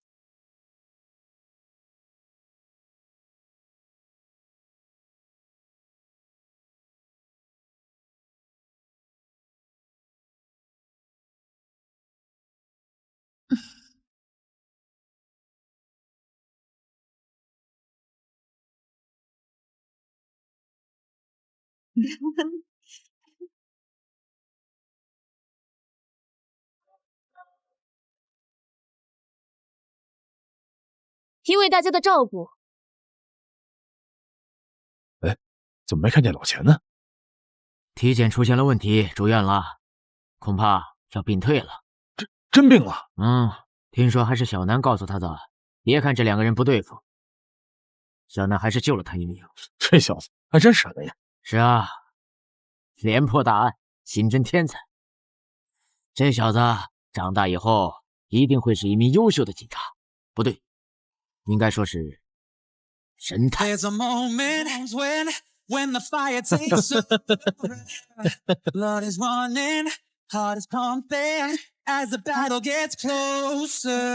这么聪明呢？我们的小神探好可爱呀！